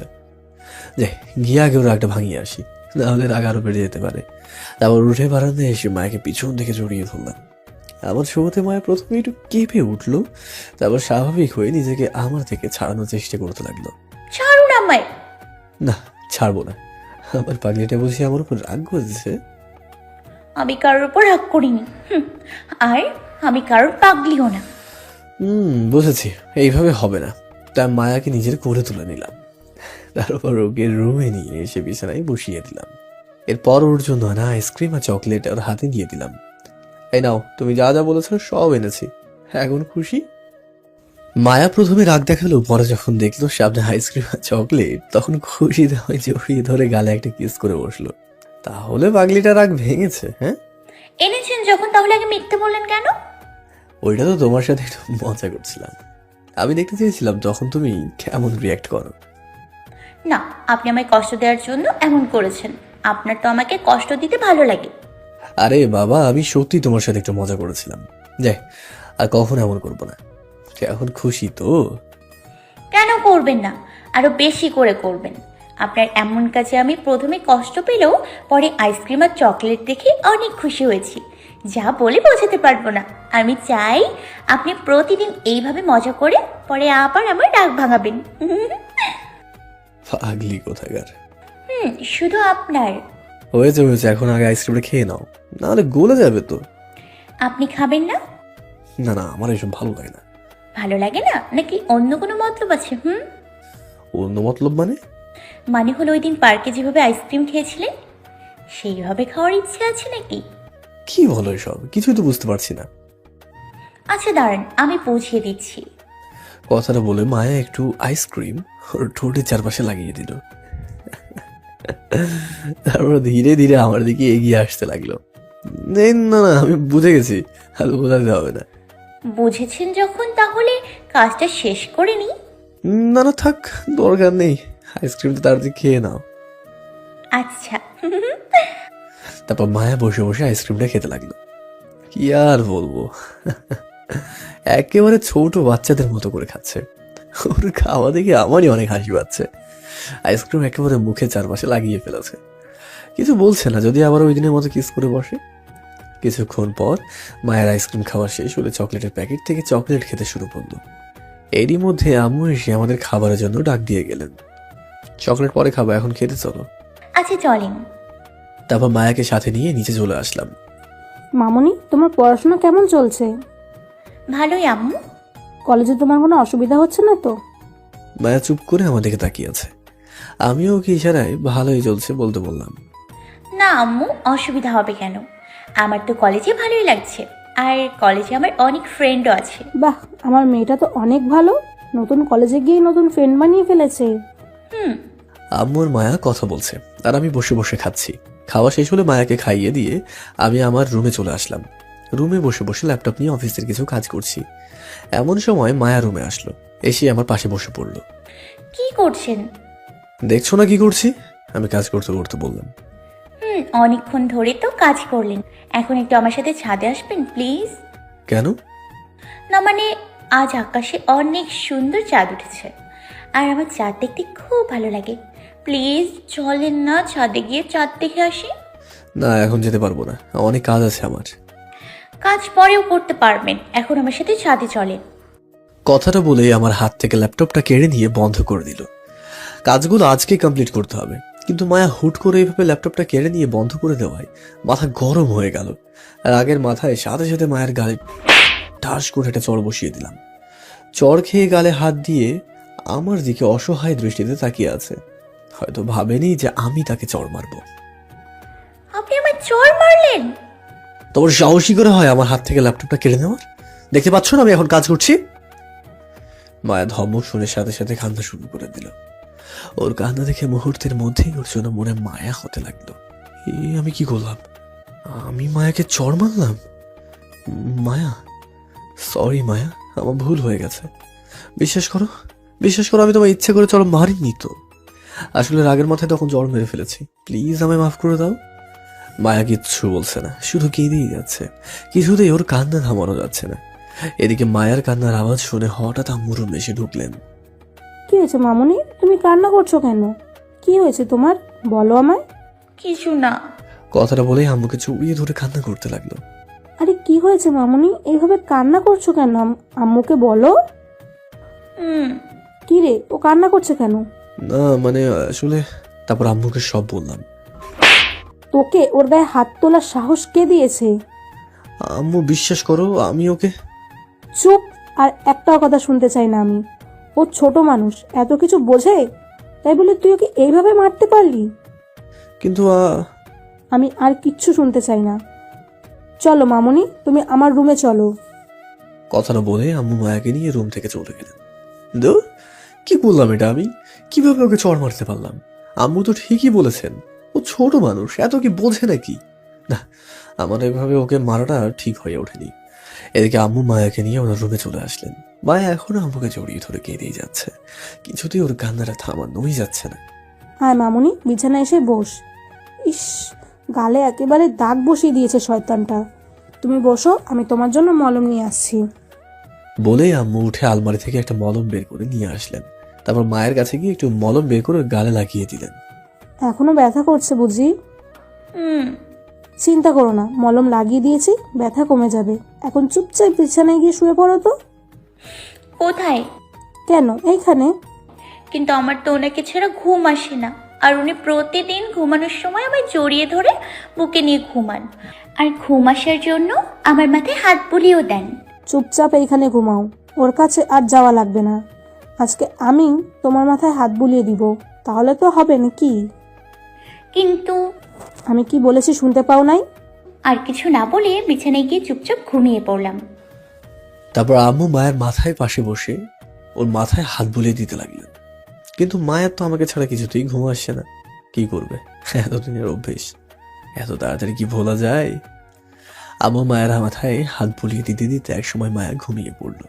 আগেই বলে রাখি, আব্বু কিছু কাজের জন্য দেশের বাইরে আছেন, তাই আম্মু আজ মায়াকে ওনার সাথেই রেখে দেন। এদিকে আমি রুমে একা একা বসে আছি আর মায়ের জন্য অপেক্ষা করছি। কি হলো, মায়া এখনো রুমে আসছে না কেন? নাকি আজ আম্মুর রুমে শুয়ে পড়লো? যাই তো গিয়ে একটু দেখে আসি। তারপর রুম থেকে বের হয়ে সোজা আম্মুর রুমের কাছে চলে এলাম। এসে দেখি ভিতর থেকে দরজাটা লাগানো। যা, এটা দেখছি দরজাটা বন্ধ করে দিয়েছেন। তার মানে মায়া আজ আম্মুর সাথেই ঘুমিয়ে পড়েছে। তাহলে আমায় আজ একা একাই ঘুমাতে হবে। না, একবার আম্মুকে ডাক দিয়েই দেখি মায়া কি করছে। আম্মু, আম্মু। কে? আরে আমি, দরজাটা খোলো। কেন? বলছিলাম কি, মায়া কোথায়? ওকে আজ ঘুমাবে না? না, ও ঘুমিয়ে পড়েছে, আর আজ মায়া আমার সাথেই ঘুমাবে। তুই যা এখন। আম্মু মানে বলছি কি, ওই তুই যাবি এখন, না লাঠি নিয়ে আসবো? এই বয়সে এত বড় একটা ড্যামরা ছেলেকে মারবা? বুঝেছি, তুই যাবি না, দাঁড়া, আমি লাঠি নিয়ে আসছি। না, থাক থাক, আর আসতে হবে না, আমি চলে যাচ্ছি। কি আর করার, দাঁড়িয়ে না থেকে রুমে চলে আসলাম। আর একটু সময় থাকলে নিশ্চয়ই আম্মু লাঠি নিয়ে দৌড়াতেন। ছোটবেলায় একবার অবশ্য একটা ভুলের জন্য লাঠি নিয়ে দৌড়ানি দিয়েছিলেন। সেই দেখি ভীষণ ভয় পায় আম্মুকে। কি আবার কথাগুলো শোনা চাইছি করেন না। বিছানার উপরে শুয়ে আছে, কিন্তু কিছুতেই ঘুম আসছে না। কি করব, মায়াকে ছাড়া যে এখন আমার ঘুমও আসে না। খুব মিস করছি এখন মায়াকে। আজ নিজের উপরেই খুব রাগ হচ্ছে, কেন যে ওকে চড়টা মারতে গেলাম। কিন্তু কি করব, কাজের সময় যদি কেউ ডিস্টার্ব করে তাহলে রাগ তো উঠবেই। মায়াকে নিয়ে ভাবতে ভাবতে কখন যে ঘুমিয়ে পড়লাম খেয়ালই নেই। মাঝরাতে হঠাৎ বুকে ভারী কিছু একটা অনুভবে ঘুমটা ভেঙে গেল। চোখ মেলে তাকিয়ে দেখি মায়া আমাকে জড়িয়ে ধরে আছে আমার বুকের উপরে শুয়ে। হায় রে কপাল, আজ মায়া পাশে নেই বলে স্বপ্নতেও দেখছি। তারপর আমি মায়াকে জড়িয়ে ধরে আবার শুয়ে পড়লাম। সকালবেলা ঘুম ভাঙলেই চোখ মেলে দেখি মায়া আমার বুকের উপরে শুয়ে আছে। মায়াকে নিজের বুকের উপরে দেখে অনেক অবাক হলাম। আরে, মায়া তো রাতে আম্মুর রুমে শুয়েছিল, তাহলে এইখানে আসলো কিভাবে? তখনই আমার মাঝরাতের কথা মনে পড়ে যায়। তার মানে ওইটা স্বপ্ন ছিল না, সত্যি মায়া তখন আমার বুকে শুয়েছিল। মায়ার যে গালে চড় মেরেছিলাম সেই গালে এখনো হাতের 5 আঙ্গুলে দাগ রয়ে গেছে। ঘুমন্ত অবস্থায় ওকে একেবারে নিষ্পাপ বাচ্চাদের মতো লাগছে। আমি কিভাবে ওর উপর হাত তুলতে পারলাম? ভাইয়া ও আপুরা কি ভাবছেন, মায়ার জন্য আমি এমন করছি কেন? তাই তো আসলে প্রথম ওকে মেনে না দিলেও পরে ওর পাগলামিগুলোর জন্য ধীরে ধীরে ভালোবেসে ফেলেছি। যদিও মায়া আমার থেকে কম করে হলেও 5 বছরের ছোট, তবু ওর সাথে যখন আমার বিয়ে হয়েছে তাহলে মানতে তো হবেই। আর মায়াকে আম্মুরও অনেক পছন্দ, একেবারে নিজের মেয়ের মতো করে দেখেন মায়াকে। এইখানে আমি আর ওদের থেকে আলাদা করতে চাই না, তাই মায়াকে আমিও ধীরে ধীরে মেনে নিয়েছি। মায়াকে যে গালে চড় মেরেছিলাম সেই গালে হাত বোলাতে লাগলাম, তারপর কপালে চুমু দেওয়ার জন্য একটু একটু করে এগোতে লাগলাম। ওর একেবারে কাছে এসে যেই ওর কপালে চুমু দিতেই যাব তখনই মায়া ঘুম থেকে উঠে পড়লো। ও উঠে যাওয়ায় আমিও থেমে গেলাম। কি হলো, থেমে গেলেন কেন? চুমু দেন। তুমি কখন উঠলে? অনেক আগেই উঠেছি, এখন চুমু দেন। চুমু দেবো মানে? কি বলছো এসব? আপনি না দিলে কিন্তু আমিই দিয়ে দিব। আরে কি বলছো এসব, কিছুই তো বুঝতে পারছি না। দাঁড়ান, বোঝাচ্ছি। কথাটা বলে মায়া আমার ঠোঁটের সাথে তার ঠোঁটটা এক করে দিল। হুট করে যে ওইভাবে কিস করে বসবে আমি তো ভাবতেও পারিনি। এদিকে মায়া আমার ঠোঁটে একের পর এক কিস করেই যাচ্ছে। আমি ওর কিসের রেসপন্স দিতে লাগলাম। কিছুক্ষণ পর মায়াকে নিজের থেকে ছাড়ানোর চেষ্টা করলাম, কিন্তু মায়া কিছুতেই আমায় ছাড়ছে না। অবশেষে মায়াকে জোর করে নিজে থেকে ছাড়িয়ে নিলাম। কি হলো, ছাড়িয়ে নিলেন কেন? এমনি, এমন এসব করা ঠিক হবে না। কেন? কারণ তোমার এখনো পড়াশোনা শেষ হয়নি, তাই আমাদের মধ্যে এসব কিছুই হবে না। এখানে পড়াশোনা শেষ হওয়ার কি আছে? অনেক কিছু, তুমি বুঝবা না। আমাকে যে ভালোবাসেন না এটা বললেই তো হতো, শুধু শুধু অজুহাত দেখানোর কি আছে? কে বলেছে তোমায় ভালোবাসি না? কেউ বলে নাই, আমি জানি। আরে এই বিষয় নিয়ে রাগ করছো কেন? বললাম তো তোমার পড়াশোনা এখনো শেষ হয়নি, তাই আমাদের এখন এসব কিছুই করা ঠিক হবে না। আর বলতে হবে না, আমি সব বুঝি। কি বুঝো? এই যে আপনি আমায় ভালোবাসেন না। ও আবার সে এক কথা। আচ্ছা তুমি বলো, কি করলে তুমি বিশ্বাস করবে যে আমি তোমায় ভালোবাসি? মায়া কিছুক্ষণ ভাবার পর বলল, আপনাকে আমার 3টা কথা রাখতে হবে, তাহলেই বিশ্বাস করব যে আপনি আমায় ভালোবাসেন। আচ্ছা রাখবো, এখন বলো আমায় কি কি করতে হবে। না, আগে আমার মাথা ছুঁয়ে কথা দেন যে আমার কথাগুলো আপনি রাখবেন। আচ্ছা এই নাও, কথা দিলাম আমি তোমার সব কথা রাখবো। কিছু না ভেবে ওর মাথা ছুঁয়ে দিয়ে কথা দিয়ে দিলাম। সত্যি তো? বাবা 3 সত্যি। এবার বলো আমায় কি করতে হবে। তাহলে শোনেন, 1, আপনাকে এখন থেকে আমার সব কথা মেনে চলতে হবে। আমি যা বলবো তখন সেটাই করতে হবে। 2, অফিসে আপনি ভুলেও কোনো মেয়ের সাথে কথা বলবেন না দরকার ছাড়া। আর প্রতিদিন ঘুম থেকে উঠে আমার কপালে একটা চুমু দিয়ে আমার ঘুম ভাঙাতে হবে। যদি না করেন তাহলে আপনার সাথে সারা দিন কথা বলবো না। আচ্ছা আমি তোমার কথায় রাজি, কিন্তু আরেকটা কথা রয়ে গেছে। সেটা কি? সেটা এখন না, আপনার পড়াশোনা শেষ হবার পর বলবো। কি এমন কথা যে এখন বলা যাবে না, একেবারে পড়াশোনা শেষে হলে বলবে? সেটাই আপনার ভালোবাসার আসল প্রমাণ হবে, তাই সে কথা এখন বলা যাবে না। ভালোবাসার আসল প্রমাণ মানে? সময় হলে ঠিকই বুঝতে পারবেন। এখন আমার ঘুম পাচ্ছে, একটু ঘুমোতে দেন। আচ্ছা আমার একটা প্রশ্ন, তুমি তো রাতে আম্মুর রুমে ছিলে, তাহলে এইভাবে এই রুমে কি করে আসলে? ছিলাম, তবে আপনাকে ছাড়া ঘুম আসছিল না, তাই মাঝরাতে উঠে আম্মুর রুম থেকে চুপি চুপি বের হয়ে আপনার পাশে চলে আসলাম। তাই? তা আমায় ছাড়া কেন ঘুম আসছিল না জানতে পারি? কি করব, আপনার বুকে মাথা না রেখে ঘুমোলে যে আমার ঘুম আসে না, তাই মাঝরাতে লুকিয়ে এসে আপনার বুকে মাথা রেখে ঘুমিয়ে পড়লাম, কিন্তু আমার এখন আবার ঘুম পাচ্ছে। আচ্ছা তাহলে আরেকটু ঘুমিয়ে পড়ো, এখনো কলেজের অনেক সময় বাকি আছে। মাথা বুলিয়ে দিন, তাহলে তাড়াতাড়ি ঘুম চলে আসবে। আচ্ছা দিচ্ছি, তুমি ঘুমাও। তারপর মায়ার মাথায় হাত বুলিয়ে দিতে লাগলাম। এক সময় মায়া ঘুমিয়ে পড়লো। মায়ের জন্য রাতে আমিও ভালো করে ঘুমাতে পারিনি, তাই আমিও ওকে জড়িয়ে ধরে হাফরে ঘুমিয়ে পড়লাম। এদিকে মায়াকে রুমে না পেয়ে মা মায়াকে খুঁজতে লাগলেন। খুঁজতে খুঁজতে এক সময় আমার রুমের পাশে এসে দেখেন মায়া আমার সাথে শুয়ে আছে। আমাদের দুজনকে একসাথে দেখে মা একটা মুচকি হাসি দিয়ে চলে গেলেন। এইভাবে কাটছিল আমাদের দুষ্টু মিষ্টি ভালোবাসার সংসার। প্রতিদিন ঘুম থেকে উঠে মায়ের কপালে একটা চুমু দিয়ে ওর ঘুমটা ভাঙাতে হয়, আবার ওর বাচ্চাদের মতো করা আবদারও সব পূরণ করতে হয়। এই প্রতিদিন বিকালবেলা বাসায় আসার সময় ওর জন্য আইসক্রিম নিয়ে আর চকলেট নিয়ে আসতে হয়, না হলে আবার ম্যাডাম রাগ করে বসে থাকেন। আমিও কখনো কখনো ওকে মিথ্যা বলে রাগিয়ে দিই, তারপর আবার আইসক্রিম আর চকলেট দেখিয়ে ওর রাগটা ভাঙাই। সব মিলিয়ে মায়াকে নিয়ে অনেক সুখেই কাটছে আমার দিনকাল। তো আজ বিকালবেলা গাড়ি নিয়ে মায়াকে আনতে কলেজে চলে এলাম। এসে অনেকক্ষণ ধরে গাড়িতে বসে মায়ের জন্য ওয়েট করছি, কিন্তু মায়া আসছে না। আশ্চর্য, মায়ের আসতে আজ এত দেরি হচ্ছে কেন? অন্যদিন তো এই টাইমে মা এসেই পড়ে। তারপর আরো কিছুক্ষণ ওর জন্য ওয়েট করার পর হঠাৎ দেখলাম মায়া একটা ছেলের সাথে কথা বলতে বলতে কলেজ থেকে বের হয়ে আসছে। মায়াকে ওই ছেলেটার সাথে দেখে কেন জানি বুকে আঘাত লাগলো। মায়া ওই ছেলেটার সাথে কি করছে? আমার জানা মতে তো মায়ের কোনো ছেলে ফ্রেন্ড নেই, তাহলে এই ছেলেটাকে? এদিকে মায়া ছেলেটার সাথে কথা বলে ওকে বিদায় জানিয়ে গাড়িতে এসে উঠে বসলো।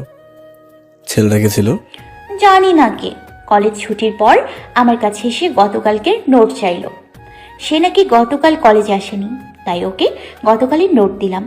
আর কিছু না বলে গাড়ি স্টার্ট দিয়ে সোজা বাসায় চলে আসলাম। বাসায় এসে রুমে গিয়ে ফ্রেশ হয়ে নিলাম, তারপর নিচে গিয়ে খাওয়া দাওয়া শেষ করে আবার রুমে চলে এলাম। রুমে বসে বসে শুধু ওই ছেলেটার কথাই ভাবছি। ছেলেটাকে আর মায়ের কাছ থেকেই কেন নোট চাইলো? অনেক কিছু চিন্তা ভাবনা মাথায় আসছে, কিন্তু কিছুই বুঝে উঠতে পারছি না। এদিকে মাথাটাও একটু একটু ব্যথা করা শুরু করে দিয়েছে, তাই বিছানায় গায়ে এলিয়ে দিয়ে একটু ঘুমানোর চেষ্টা করলাম, কিন্তু কিছুতেই ঘুম আর আসছে না। কিছুক্ষণ পর মায়াও রুমে চলে আসলো। এসে দেখলাম আমি বিছানায় শুয়ে আছি, তাই ও আমার পাশে এসে বসলো। কি হলো, আপনি শুয়ে আছেন যে? শরীর খারাপ নাকি? না, একটু মাথা ব্যথা করছে, তেমন কিছু না। তাহলে আমি বলবেন না? দাঁড়ান, আমি আপনার মাথা টিপে দিচ্ছি। না থাক, লাগবে না, এমনিতেই কমে যাবে। এমনিতে আবার কমই নাকি? চুপচাপ শুয়ে থাকুন, আমি আপনার মাথা টিপে দিচ্ছি। আমাকে আর কিছু বলতে না দিয়ে মায়া আমার মাথার কাছে বসে ওর হাত দিয়ে আমার মাথা টিপে দিতে লাগলো। মায়ার নরম হাতের ছোঁয়া পেয়ে কিছুক্ষণের মধ্যেই মাথায় ব্যথা কমে গেল আর চোখে ঘুম চলে আসলো। তারপর কখন যে ঘুমিয়ে পড়ি খেয়ালই নেই। বিকেলবেলা ঘুম ভাঙলে উঠে ফ্রেশ হয়ে মসজিদে গিয়ে নামাজ আদায় করলাম। তারপর একটু হাঁটাহাঁটি করে আবারও বাসায় চলে আসলাম। সন্ধ্যা হলে মায়াকে একটু পড়াতে লাগলাম। আমি প্রায়ই এখন মায়াকে মাঝে মাঝে পড়াশোনা দেখিয়ে দিই। মায়া পড়াশোনাতে অনেক ভালো, একটু বুঝিয়ে দিলেই সবকিছু বুঝে যায়। ওই দিনের মতো মায়াকে একটু পড়িয়ে রাতের খাবার খেয়ে দুজনে ঘুমিয়ে পড়লাম। দেখতে দেখতে কেটে গেল আরো কিছুদিন। এই কয়েকদিনে মায়ের মধ্যে অনেকটা পরিবর্তন ঘটেছে। ও আগের মতো আমার কাছে কিছু আবদার করে না, আগের মতো আর বাচ্চা আমি আচরণ করে না। আর ওকে এখন প্রায় ওই ছেলেটার সাথে দেখা যায়। মায়া এখন মাঝে মাঝে একাই কলেজে চলে যায়, আবার কখনো কখনো একাই কলেজ থেকে বাসায় চলে আসে। ওর এমন পরিবর্তনে কেন জানি ওকে হারানোর ভয় ধীরে ধীরে বেড়েই যাচ্ছে। আজ অফিস শেষ করে গাড়ি নিয়ে মায়ের কলেজে একটু আগেই চলে আসলাম ওকে নিতে। এসে কিছুক্ষণ গাড়িতে বসার পর দেখলাম মায়া ওই ছেলেটার সাথে ক্লাস থেকে বের হয়ে আসছে। তারপর ছেলেটা মায়াকে কি যেন বলল, আর মায়া না করে দিল। এরপর ছেলেটা এক প্রকার জোর করেই মায়াকে নিয়ে কলেজ থেকে বের হয়ে পাশের একটা কফি শপে ঢুকে পড়লো। তারপর আমি ওদেরকে ফলো করে কফি শপের কাছে চলে আসলাম। এসে দেখি মায়া আর ওই ছেলেটা পাশাপাশি বসে কফি খাচ্ছে আর হেসে হেসে কথা বলছে। ওদের দুজনকে একসাথে দেখে বুকটা চিনচিন করে ব্যথা শুরু হয়ে গেল। কিছুক্ষণ ওদের লক্ষ্য করে গাড়িটা স্টার্ট দিয়ে বাসায় চলে আসলাম। বাসায় এসে রুমে বসে আছি, এমন সময় আম্মু রুমে আসলেন। কি রে, তুই একা আসলি কেন? মায়া কোথায়? ওর এখনো কলেজ শেষ হয়নি, আসতে একটু দেরি হবে, তাই আমি একাই চলে আসলাম। ও একা একা আসতে পারবে? পারবে। আচ্ছা, তাহলে তুই ফ্রেশ হয়ে খেতে আয়, আমি তোর জন্য টেবিলে খাবার বাড়ছি। তারপর আমিও ফ্রেশ হয়ে নিচে গিয়ে খাবার খেয়ে আবার রুমে চলে আসলাম। রুমে এসে বিছানায় বসে বসে ভাবছি আজকের ঘটনাটা। মায়া ওই ছেলেটার সাথে কফি খেতে রাজি হলো কি করে? নাকি মায়া ওই ছেলেটার সাথে কোনো প্রকার সম্পর্কে জড়িয়েছে? কিন্তু মায়া তো আমায় ভালোবাসে, তাহলে ও এমন কেন করবে? এই নিয়ে কি মায়াকে কিছু জিজ্ঞেস করবো? না না, এইসব নিয়ে ওর সাথে কথা না বলাই ভালো। কিছুক্ষণ পর মায়া বাসায় চলে আসলো। তারপর রুমে এসে ওয়াশরুমে ঢুকে ফ্রেশ হয়ে নিল। একা একা এসেছো নাকি? কেন? না না, এমনি। তারপর আমি রেডি হয়ে বাসা থেকে বের হয়ে সোজা বন্ধুদের আড্ডায় চলে আসলাম। আজকের এই ঘটনার পর কিছুই ভালো লাগছে না, তাই বন্ধুদের সাথে আড্ডা দিতে দিতে চলে আসলাম। যদি মনটা একটু ভালো হয়ে যায়। এসে দেখি সব বন্ধুরা মিলে আড্ডা দিচ্ছে, আমিও গিয়ে তাদের সাথে যোগ দিলাম। অনেকক্ষণ ধরে তাদের সাথে আড্ডা দেওয়ার পর আবার বাসায় চলে আসলাম। এখন মনটা একটু ফ্রেশ ফ্রেশ লাগছে। এইভাবে দিনটা কেটে গেল।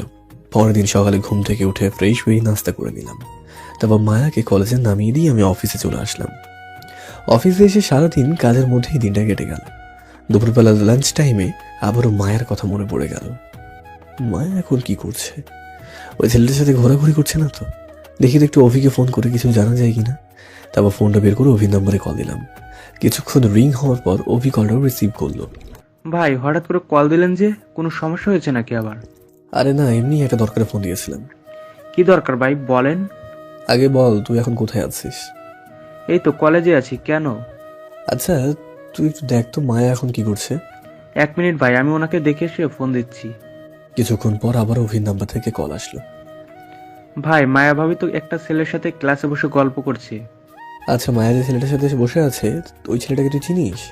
হ্যাঁ ভাই, ভালো করে চিনি। ওর নাম সানি। ছেলেটাও অনেক খারাপ, অনেকে ওকে প্লে বয় নামেও চেনে। প্রথম প্রথম মেয়েদের সাথে সুন্দর করে কথা বলে ওদের নিজের বন্ধু বানায়, তারপর আস্তে আস্তে ওকে নিজের প্রেমের ফাঁদে ফেলে ওর জীবন নষ্ট করে দেয়। কি বলছিস এসব? মায়া তো ছেলেটার সাথে অনেকদিন ধরে চলাফেরা করছে, তাহলে কি তার পরের শিকার হলো মায়া? কি, ওই ছেলেটার এত সাহস মায়া ভাবির জীবন নিয়ে খেলার চেষ্টা করছে? ভাই, আপনি শুধু অর্ডার দেন, এক্ষুনি গিয়ে ছেলেকে মেরে হাসপাতালে ভর্তি করিয়ে দেবো। না, তুই সব কিছু করবি না, যা করার আমিই করবো। তুই শুধু এখন থেকে মায়ের উপর নজর রাখিস, দেখিস ওই ছেলেটা মায়ের সাথে কি কি করে। সব খবর কিন্তু আমায় জানাবি। আচ্ছা ভাই। আচ্ছা, এখন রাখি। তারপর ফোন কেটে দিয়ে বসে বসে শুধু ভাবছি কি হতে চলেছে মায়ের সাথে। ওই ছেলেটা কি তাহলে সত্যি মায়ের কোনো ক্ষতি করতে চায়? অভি তো আমাকে মিথ্যা বলবে না, তাহলে নিশ্চয়ই ওর পরের শিকার মায়া। না, যে করে হোক মায়াকে ওই ছেলেটার হাত থেকে বাঁচাতেই হবে। ওই দিনের মতো অফিস শেষ করে বাসায় চলে আসলাম। বাসায় এসে দেখি মায়া এখনো রুমে আসেনি। ফ্রেশ হয়ে বিছানায় বসে আছি, এমন সময় নিচে বাইকের আওয়াজ শুনতে পেলাম। তারপর বিছানা থেকে উঠে বারান্দায় গিয়ে দাঁড়ালাম। দেখলাম মায়া এসেছে, সাথে ওই ছেলেটাও। ছেলেটা বাইকে বসা, আর মায়া বাইক থেকে নেমে ছেলেটাকে বিদায় জানাচ্ছে। তার মানে মায়া এই ছেলেটার বাইকে করে এসেছে। খুব কষ্ট পেলাম মায়াকে ওই ছেলেটার বাইকে ঘুরে আসতে দেখে। ছেলেটা চলে যাওয়ার পর মায়া বাসায় ঢুকে পড়লো। আমিও আর বারান্দায় না থেকে রুমে চলে আসলাম। এসে দেখি মায়া রুমে এসে পড়েছে। ছেলেটা গেছিল। কোন ছেলেটা? যার বাইকে করে তুমি বাসায় আসলে। আসলে ও আমার ফ্রেন্ড। ফ্রেন্ড নাকি অন্য কিছু? মানে? একটা কথা ভুলে যেও না, তুমি এখন বিবাহিত, তোমার একটা সংসার আছে। তারপরেও যদি তুমি বাইরে ছেলেদের সাথে মেলামেশা করো তাহলে সেটা কেমন দেখে বলো? আশা করছি তুমি আমার কথা বুঝতে পেরেছো। মায়া কিছুক্ষণ চুপ থাকলো। বাট আমি শুধু ওর সাথে ফ্রেন্ড হিসেবেই কথা বলি, এর বাইরে কিছু না। তাহলে ওই দিন? আমি বলতে গিয়েও থেমে গেলাম। কি ওই দিন? না কিছু না, তোমাকে একটা কথা বলে রাখি, ওই ছেলেটা ততটা ভালো নয় যার সাথে তুমি মেলামেশা করছো। আপনাকে কে বলেছে ও ভালো নয়? কে বলেছে এটা তোমার জানাটা জরুরি নয়। তুমি জাস্ট এখন থেকে আর ওর সাথে মেলামেশা করবে না। কেন করব না? আমার যা ইচ্ছা আমি তাই করব। এখানে আমার বাধা দেওয়ার আপনি কে? মায়া, আমি তোমায় কি বলেছি শোনোনি? হ্যাঁ শুনেছি, কিন্তু আপনার কথা আমি মানতে পারবো না। নিজের ভুলের জন্য কিন্তু শেষে নিজে আফসোস করবে। সেটা সময় হলেই দেখা যাবে। কথাটা বলেই মায়া ওয়াশরুমে চলে গেল। আমি শুধু একটু মুচকি হাসলাম। এভাবেই চলছিল আমাদের দিনকাল। মায়া এখন ওই ছেলেটার সাথে আরো বেশি করে মেলামেশা করে। একবার অবশ্য ওকে নিষেধ করেছিলাম, কিন্তু ও শোনেনি, তাই ওকে এখন আর কিছুই বলি না। তো আজকে অফিস শেষে গাড়ি চালিয়ে বাসায় আসছি, এমন সময় দেখি মায়াকে কিছু ছেলেরা ধরে কোথায় নিয়ে যাচ্ছে। ওদের মধ্যে সানি ছেলেটাও ছিল, যার সাথে মায়া মেলামেশা করে। আমার আর বুঝতে বাকি রইল না যে এখন কি হতে চলেছে। তাই গাড়ি থেকে নেমে দৌড়ে ওদের সামনে গিয়ে দাঁড়ালাম। ওদের সামনে যেতে দেখি ছেলেগুলোর অন্য কেউ নয়, ওই দিন যারা মায়াকে কলেজে টিজ করছিল তারাই। আমাকে দেখে তারা একটু ভয় পেয়ে গেল, তবু একটু সাহস নিয়ে দাঁড়িয়ে রইলাম। তুই আজ আবার এসেছিস? ওই দিন তো আমরা দুজন ছিলাম বলে পেরে গেছিস, কিন্তু আজ আমাদের সাথে পারবি না। দেখ আমরা কয়জন আর তুই কয়জন। ওদের মধ্যে একটা ছেলে কথাগুলো বলল। আমি ওদের কথায় শুধু একটা ডেভিল হাসি দিলাম। আবার এমন হাসি দেখে ওদের মধ্যে একটা ছেলে আমাকে মারার জন্য দৌড়ে আসতে লাগলো। ছেলেটা যখন আমার একেবারে কাছে চলে আসলো তখন শরীরে সব শক্তি দিয়ে ছেলেটার তলপেটে একটা ঘুষি মারলাম। আগে বলে রাখি, কলেজে থাকাকালীন অনেক সময় মারামারি করেছি, তাই এদের সাথে লড়তে একটু ভয় পাচ্ছি না। সাথে সাথে ছেলেটার মুখ থেকে রক্ত বেরিয়ে আসলো। তারপর ছেলেটাকে ধরে মাটিতে শুইয়ে দিলাম। ছেলেটার এমন অবস্থা দেখে বাকিরা ভয় পেয়ে মায়াকে ছেড়ে দিয়ে দৌড়ে চলে গেল। তারপর আমি গিয়ে ওই সানি ছেলেটাকে ধরলাম। ভাই আমাকে ছেড়ে দেন প্লিজ, আমার ভুল হয়ে গেছে, আর কখনো এমন করব না, প্লিজ প্লিজ ভাই। আমি ওর কথায় কান্না দিয়ে হাঁটু দিয়ে ওর তল পেটেও একটা বসিয়ে দিলাম। সাথে সাথে ও মাটিতে পড়ে গেল। তারপর পকেট থেকে ফোনটা বের করে অভির নাম্বারে একটা কল দিলাম। কিছুক্ষণ পর অভি কল দিল। হ্যাঁ ভাই বলেন। এক্ষুনি ছেলেদের নিয়ে এখানে চলে আয়। আচ্ছা ভাই আমরা আসছি। তারপর ফোনটা আবার পকেটে ঢুকিয়ে নিলাম। সাথে সাথে কে যেন এসে আমায় শক্ত করে জড়িয়ে ধরলো। তাকিয়ে দেখি মায়া আমাকে জড়িয়ে ধরে আছে। এখনো মায়া ভয়ের মধ্যে আছে, তাই ওকে ছাড়াতে যেও পারলাম না। কিছুক্ষণ পর অভি ছেলেদের নিয়ে আমাদের সামনে এসে হাজির হলো। কি হয়েছে ভাই, এই সময় হঠাৎ ডাকলেন যে? আর সানি এখানে পড়ে আছে কেন? তারপর ওকে সবকিছু খুলে বললাম। তো এখন কি করবেন ভাই? ওকে আমাদের গোপনাটা নিয়ে যা, আর ওইখানে গিয়ে ওর এমন অবস্থা কর যেন আর কোনোদিন কারোর সাথে এমন করতে না পারে। আপনি চিন্তা করবেন না ভাই, আমরা ওর এমন যত্ন নিব যে ও আর কোনোদিন কোনো মেয়ের সাথে এমন করবে না। তারপর মায়াকে সাথে নিয়ে গাড়িতে এসে বসলাম এবং গাড়িটা স্টার্ট দিয়ে সোজা বাসায় চলে আসলাম। বাসায় এসে রুমে গিয়ে ফ্রেশ হয়ে নিলাম। তারপর মায়াকেও ফ্রেশ হতে বলে ছাদে চলে আসলাম। ছাদে এসে একা একা দাঁড়িয়ে আছি, এমন সময় কি জানো পিছন থেকে আমার কাঁধে হাত রাখলো। পিছনে ফিরে দেখি সে আর অন্য কেউ নয়, মায়া। কিছু বলবে? আসলে আমি সরি। সরি কেন? আসলে ওই দিন যদি আমি আপনার কথা শুনতাম তাহলে আজ এমন হতো না। কি হলো, কথা বলছেন না কেন? তুমি ওইখানে কেন গিয়েছিলে? আমি ইচ্ছে করে যাইনি, সানি আমায় জোর করে ওইখানে নিয়ে গেছিল। তারপর ওইখানে গিয়ে কাকে যেন ফোন করে আসতে বললো। কিছুক্ষণ পর কিছু ছেলে ওইখানে আসলো। ওদেরকে দেখেই আমি চিনে ফেলেছিলাম যে এরা আমায় কলেজে টিচ করেছিল। তারপর ওদের থেকে পালিয়ে আসতে যাব, তার আগেই ওরা আমায় ধরে ফেলে। ওদের থেকে ছোটার চেষ্টা করছিলাম, এমন সময় আপনি চলে আসলেন। খাবার খেয়েছো? না। যাও গিয়ে খাবারটা খেয়ে নাও। আপনি খাবেন না? আমার খিদে নেই, তুমি গিয়ে খেয়ে নাও। কিন্তু আমি কি বলেছি শুনতে পাওনি? মায়া ভয় আর কিছু না বলে ছাদ থেকে চলে গেল। তারপর আরো কিছুক্ষণ ছাদে থাকার পর আমিও রুমে চলে আসলাম। ওই দিনের মতো রাতের খাবার খেয়ে দুজনে যার যার মতো ঘুমিয়ে পড়লাম। সকালবেলা ঘুম থেকে উঠে ফ্রেশ হয়ে নাস্তা করে নিলাম। তারপর অফিসে যাওয়ার জন্য রেডি হতে লাগলাম। রেডি হওয়া প্রায় শেষ, এমন সময় মায়া এসে আমার সামনে দাঁড়ালো। আপনি তো অফিসে যাবেন, তাহলে যাওয়ার সময় আমায় কলেজ নামিয়ে দেবেন প্লিজ। আমার দেরি হয়ে যাচ্ছে, তাই আজ পারবো না, তুমি একাই চলে যাও। কিন্তু আমি গেলাম। তারপর মায়াকে কিছু বলতে না দিয়ে বাসা থেকে বের হয়ে আসলাম। এবার গাড়ি নিয়ে সোজা অফিসে চলে আসলাম। এদিকে মায়া মন খারাপ করে বসে আছে। সেও কলেজ চলে গেল একাই। অফিসে এসে কিছু ফাইল চেক করছে, আর এমন সময় পিয়ন এসে বললো আমার সাথে দেখা করার জন্য কে যেন এসেছে। কে এসেছে? জানি না স্যার, একটা মেয়ে এসেছে। কি মেয়ে? নাম কি বলেছে ওর? না স্যার, ওসব কিছু তো বলেনি। আচ্ছা, তুমি ওকে আমার কেবিনে পাঠিয়ে দাও তো। Okay sir. তারপর পিয়ন চলে গেল, আর আমি বসে বসে ভাবছি মেয়েটা কে হতে পারে। আমার সাথে তো তেমন কোনো মেয়ের পরিচয় নেই। ভিতরে আসতে পারি? কণ্ঠটা তো অনেক চেনা চেনা লাগছে। আসুন। এরপর সামনে যাকে দেখলাম তাকে দেখার পর আমি অবাক হয়ে গেলাম।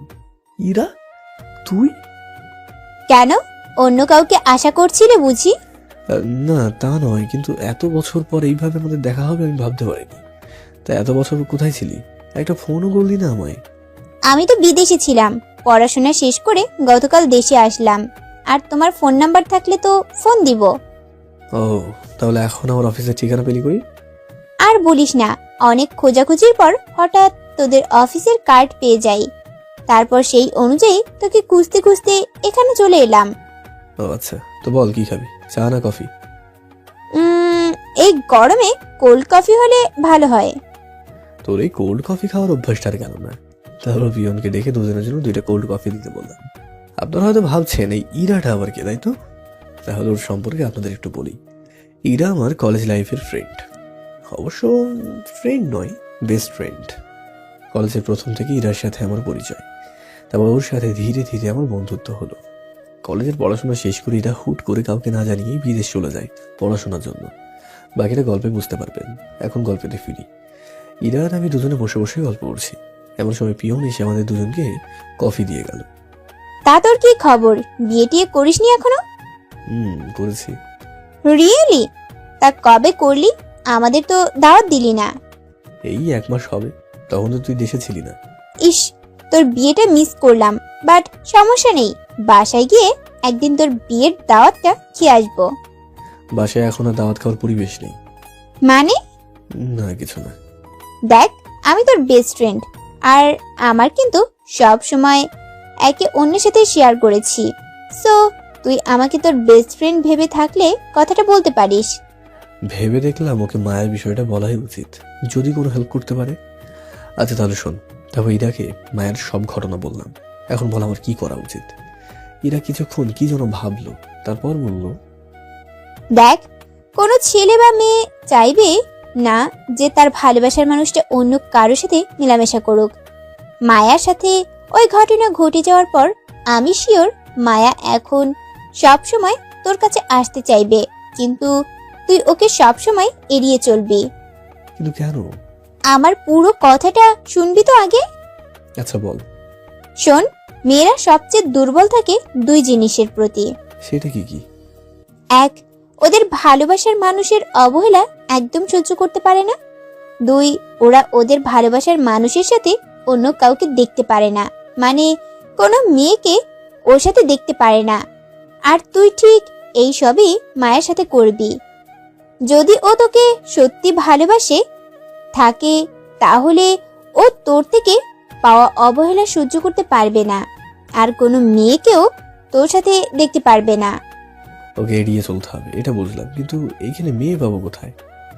কেন, আমায় কি তোর ছেলে মনে হয়? মানে খুবই সোজা। এখন থেকে তুই মায়াকে দেখিয়ে আমার সাথে মিথ্যা প্রেমের নাটক করবি।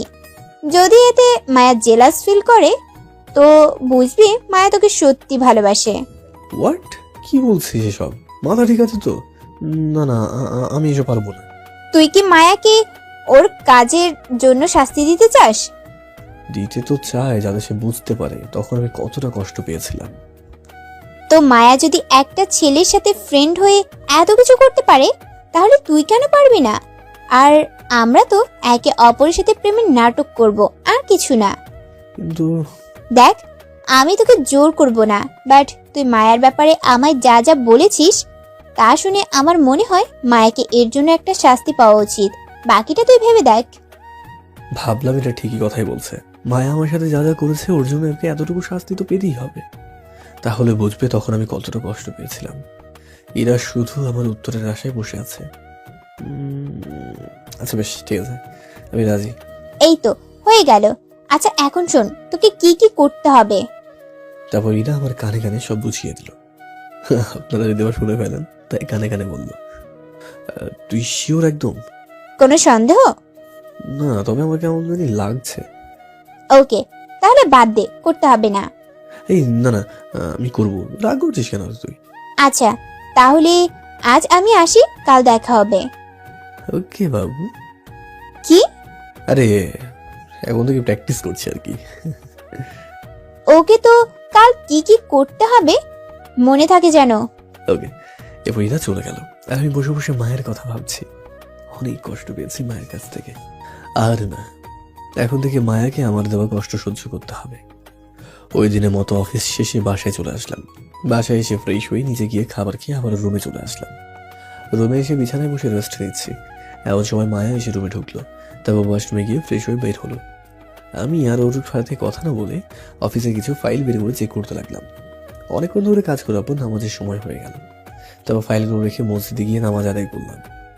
নামাজ পড়ে বাইরে একটু হাঁটাহাঁটি করে আবারও বাসায় চলে আসলাম। ওই দিন রাতেও মায়ের সাথে আমি কোনো কথা বলিনি। ইরার কথা মতো ওকে শুধু এড়িয়েই চলেছে। মায়া অবশ্য অনেকবার কথা বলতে এসেছিল, কিন্তু আমি তাকে এত পাত্তা দিইনি। রাতে খাবার খেয়ে ওই দিনের মতো দুজন ঘুমিয়ে পড়লাম। পরের দিন সকালবেলা ঘুম থেকে উঠে দেখি মায়া এখনো ঘুমাচ্ছে। তাই ওকে আর ডাক দিলাম না, ঘুমাক। এরপর আমি ফ্রেশ হয়ে নিচে গিয়ে নাস্তা করে নিলাম। নাস্তা শেষ করে আবার রুমে এসে অফিসে যাওয়ার জন্য রেডি হয়ে নিলাম। তারপর আম্মুকে বলে গাড়ি নিয়ে সোজা অফিসে চলে এলাম। এদিকে মায়া ঘুম থেকে উঠে আমাকে রুমে না পেয়ে নিচে চলে আসলো। তারপর মায়ের রুমে চলে গেল। আমার মেয়েটার ঘুম ভেঙেছে তাহলে? আচ্ছা আম্মু, উনি কই? কে, তামিমের কথা বলছো? জি। ও তো একটু আগে অফিসে চলে গেছে। কেন, কোনো দরকার নাকি? না, এমনি জিজ্ঞেস করলাম আর কি। আচ্ছা আমি রুমে গেলাম।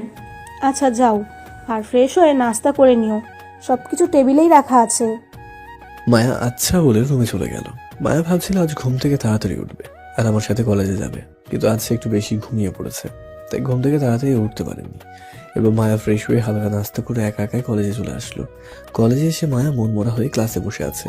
এমন সময় তার কিছু বান্ধবী ক্লাসে এসে ঢুকলো। কি রে, তোর কি হয়েছে? এভাবে মন খারাপ করে বসে আছিস যে? কিছু না, এমনিতেই ভালো লাগছে না। দেখ, আমাদের তুই নিজের সত্যিকারের বন্ধু ভেবে থাকলে তোর মন খারাপের কারণটা শেয়ার করতে পারিস। আর কয়েকদিন ধরে দেখছি তুই কলেজে এসে প্রায় মনমরা হয়ে বসে থাকিস। কি হয়েছে তোর, আমাদের বল তো। কিছুক্ষণ ভাবার পর ওদের সব ঘটনা বললাম, কিন্তু বিশ্বাস করো আমি সানিকে শুধু বন্ধু মনে করেই ওর সাথে মেলামেশা করেছি, এর বেশি কিছুই না। বুঝেছি, বাট এখানে ভুলটা তোরই ছিল। তুই কেন ওই ছেলেটার সাথে বন্ধুত্ব করলি? ওর ব্যাপারে আগে জানলে আমি কখনো ওর সাথে বন্ধুত্ব করতাম না। এখন আমি কি করব তোরাই বল। এক কাজ কর, তুই তামিম ভাইয়ের সাথে সবসময় কথা বলার চেষ্টা কর, আর সবকিছুর জন্য ওনার থেকে মাপ চেয়ে নে। দেখবি উনি আবার তোকে মেনে নিবেন। কিন্তু উনি তো আমার সাথে কিছুতেই কথা বলতে চান না, তাহলে এখন আমি কি করব? তাহলে এক কাজ কর, তুই বাসায় চলে যা আর গিয়ে নিজে হাতে ওনার জন্য ওনার পছন্দের খাবার বানিয়ে অফিসে নিয়ে যা। দেখবি উনি এইসব দেখে একটু হলেও তোর প্রতি খুশি হবেন। সত্যি বলছিস তো তোরা? আরে বাবা হ্যাঁ, তুই এখনই বাসায় চলে যা আর লাঞ্চ টাইমের আগে খাবার বানিয়ে ওনার জন্য নিয়ে যা। আচ্ছা তাহলে আমি বাসায় যাই, আর কালকে কলেজে আসলে আমার ক্লাসের নোটগুলো দিস। ওকে। তারপর মায়া কলেজ থেকে বের হয়ে সোজা বাসায় চলে আসলো। এই সময় মায়াকে বাসায় আসতে দেখে আম্মু কিছুটা অবাক হলেন, কারণ মায়া তো বিকাল ছাড়া কখনো বাসায় ফেরে না। তাহলে আজ ওর কি হলো? শরীর টরীর খারাপ না তো আবার ওর? আজ এত তাড়াতাড়ি বাসায় চলে আসলে যে, কোনো সমস্যা হয়েছে নাকি? না আম্মু, এমনি। আসলে আজ ক্লাস হবে না, তাই আমি ভাবলাম বাসায় গিয়ে ওনার জন্য কিছু রান্না করে নিয়ে যাই। প্রতিদিন বাইরের খাবার খেলে তো আবার শরীর খারাপ করবে। কিন্তু তুমি একা রান্না করতে পারবে? দাঁড়াও, আমিও আসছি তোমার সাথে। না আম্মু, আপনার আসা লাগবে না। আপনি শুধু ওনার পছন্দের কয়েকটা খাবারের নাম আমায় বলুন, বাকি কাজ আমি একাই করতে পারবো। সারাদিন অফিসের কাজ করে অনেক ক্ষুধা লেগে গেছে। এরপর চেয়ার থেকে উঠতে যাব তখনই ইরা কেবিনে এসে ঢুকলো। কি মিস্টার, কোথায় যাওয়া হচ্ছে? অনেক খিদে লেগেছে তো, তাই ভাবলাম ক্যান্টিন থেকে কিছু খেয়ে আসি।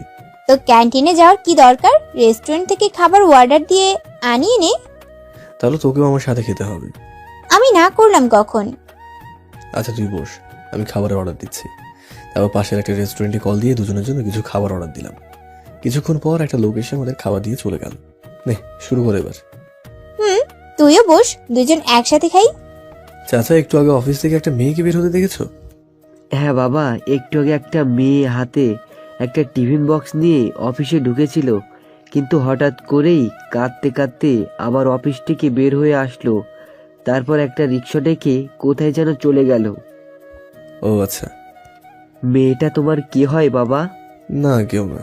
তাহলে হঠাৎ একটা অচেনা মেয়ের কথা এসে জিজ্ঞেস করলে যে? না মানে এমনি। কিরে, তুই খাবার রেখে হঠাৎ এখানে আসলি কেন? ভেতরে চলো, সব বলছি। তারপর ইরাকে নিয়ে আবার অফিসে ঢুকে নিজের কেবিনে চলে আসলাম। তো এখন বল কি হয়েছে? তো এখন বল কি হয়েছে? হোয়াট? কি বলছিস? মায়া আবার কখন অফিসে আসলো? যখন তুই আর আমি বসে বসে খাবার খাচ্ছিলাম তখন। কিন্তু আমি তোকে দেখলাম না। যখন আমি তোর মুখে খাবার দিতেই যাব তখনই মায়া কেবিনে ঢুকে আমাদের একসাথে দেখে ফেলে। তারপর কান্না করতে করতে চলে গেল। ওহ, তার মানে আমাদের প্ল্যান কাজ করেছে। মানে হলো মায়া আমাকে তোর সাথে দেখে সহ্য করতে পারেনি, তাই কান্না করতে করতে চলে গেছে। তুই এটা বুঝলি কি করে? গাধা একটা। ওই দিন কি বলেছিলাম মনে নেই? কি বলেছিলি? ওই যে মেয়েরা দুইটা জিনিসের প্রতি দুর্বল, তার মধ্যে একটা হলো ওরা ওদের ভালোবাসার মানুষের সাথে অন্য কোনো মেয়েকে দেখতে পারে না। তেমনি মায়াও আমাকে তোর সাথে দেখে সহ্য করতে না পেরে কান্না করতে করতে চলে গেছে।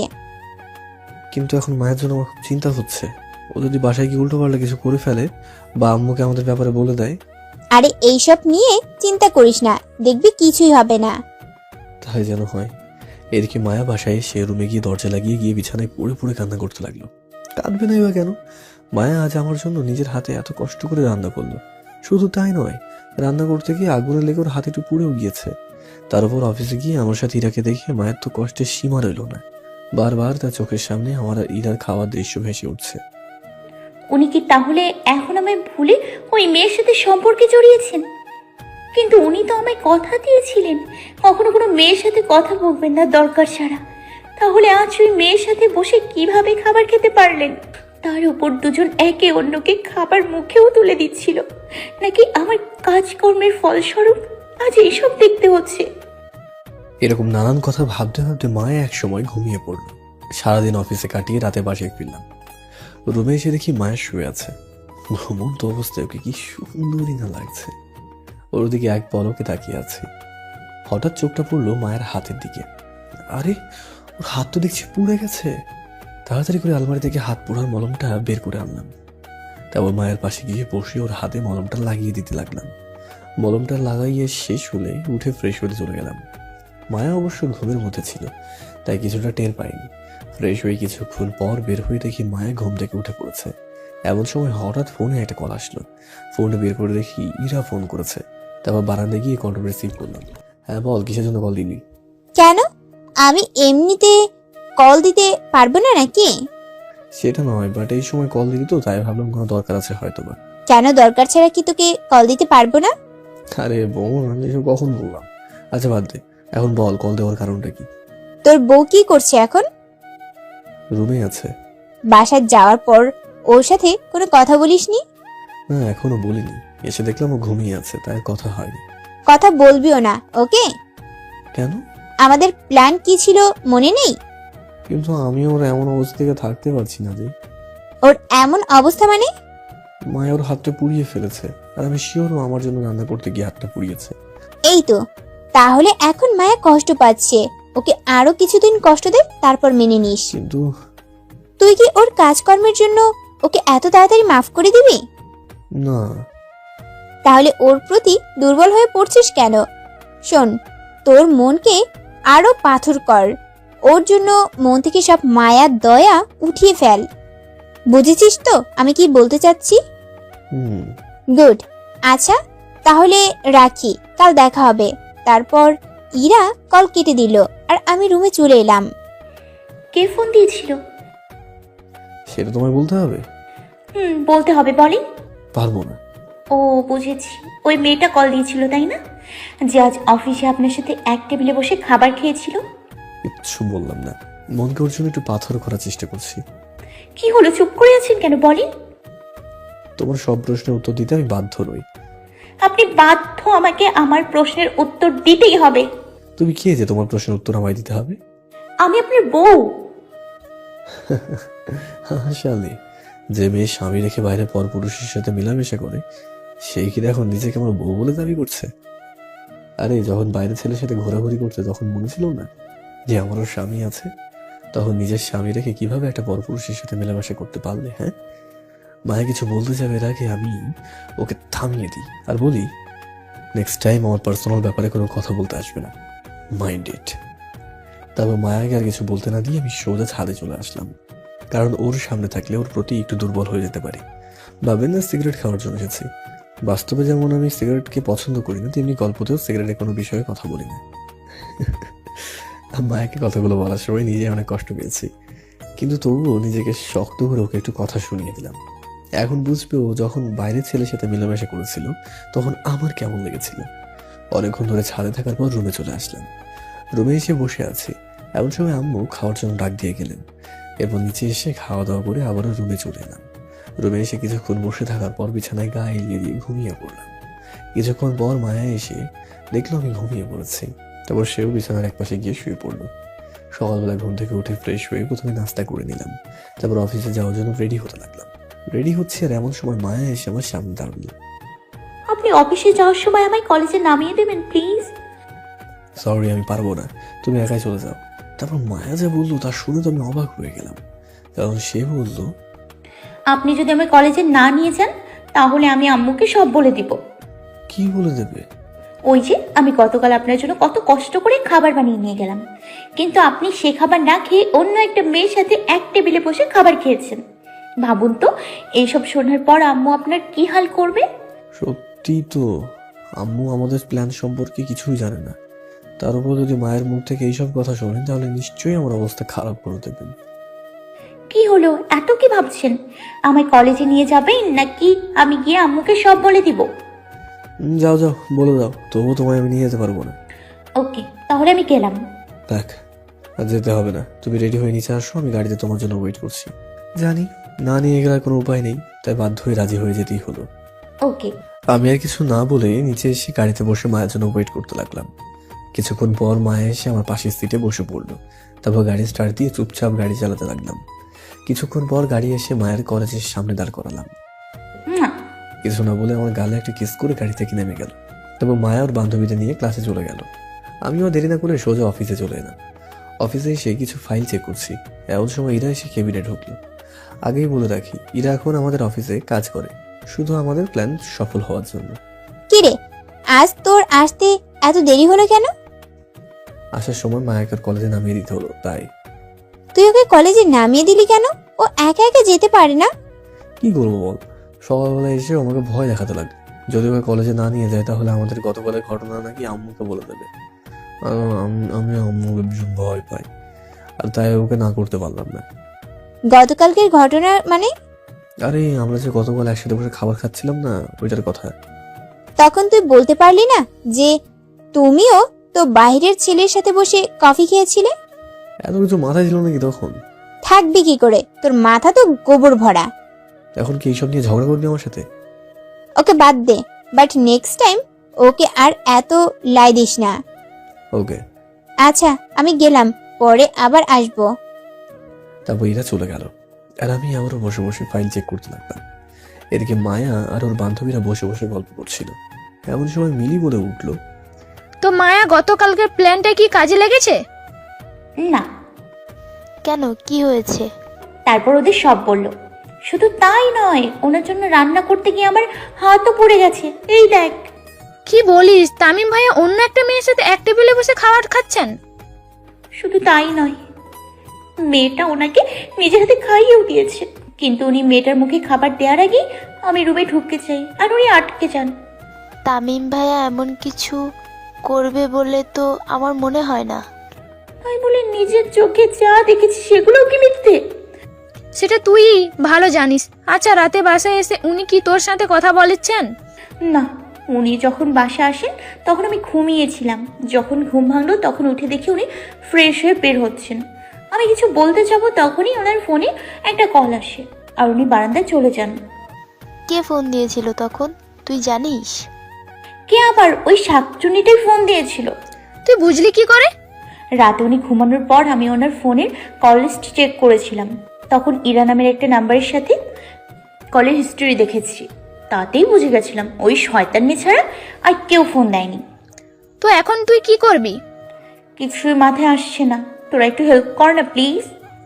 আচ্ছা, তামিম ভাইয়া সবচেয়ে বড় দুর্বল কোন জিনিসটা জানিস কি? কিছুক্ষণ ভেবে, না সেটা জানি না, তবে দেখেছি উনি ওনার আম্মুকে ভীষণ ভয় পান। শুধু তাই নয়, ওনার আম্মুর ভয় দেখিয়ে আজ আমি ওনার সাথে কলেজেও এসেছি। তাহলে তো হয়েই গেল। কি? তুই ওনার ওই দুর্বলতাটাকে কাজে লাগা। কিভাবে? সেটা তুই ভালো জানিস, আমার ওইসব বিষয়ে আইডিয়া নাই। ওকে ওকে, দেখি কি করা যায়। তার কিছুক্ষণ পর ক্লাসে স্যার চলে আসলেন আর সবাই ক্লাসে মনোযোগ দিল, কিন্তু মায়ের ক্লাসে কিছুতেই মন বসছে না। শুধু একটা কথাই ভাবছে, কিভাবে আমার রাগটা ভাঙানো যায়। এদিকে আমি লাঞ্চ টাইমের আগে সব ফাইল চেক করে কেবিনে বসে আছি। এমন সময় ইরা আমার কেবিনে আসলো। লাঞ্চ টাইম তো হয়ে গেল, তো আজ কি প্ল্যান আছে? অফিস ক্যান্টিন থেকে কিছু খেয়ে নেবো ভাবছি। আচ্ছা, তাহলে চল দুজনে একসাথে যাই। ওকে চলো। তা ওই ইরাকে সাথে নিয়ে অফিস ক্যান্টিনে চলে আসলাম। এসে দুজনে একটু খেয়ে আবার কেবিনে চলে আসলাম। মায়াকে কষ্ট দেওয়ার উপায় আমার কাছে আরেকটা আছে। কি? শোন, রাতে যখন তুই বাসায় যাবি তখন তো মায়াও তোর পাশেই থাকবে, তাই না? তো যখন মায়া তোর পাশে থাকবে তখন তুই আমায় কল দিবি। জিএফ বিএফ একে অন্যের সাথে যেভাবে কথা বলে তুইও ঠিক তেমনই আমার সাথে কথা বলবি। তো এতে কি হবে? গাধা, তখন মায়া আমাদের দুজনের কথা শুনবে আর জ্বলবে। এতে ওকে কষ্ট দেওয়া হয়ে যাবে। কিন্তু আমি ওকে কষ্ট দিতে পারছি না। মনে নেই মায়া তোর সামনে বাইরের ছেলের সাথে ফোনে কথা বলেছিল?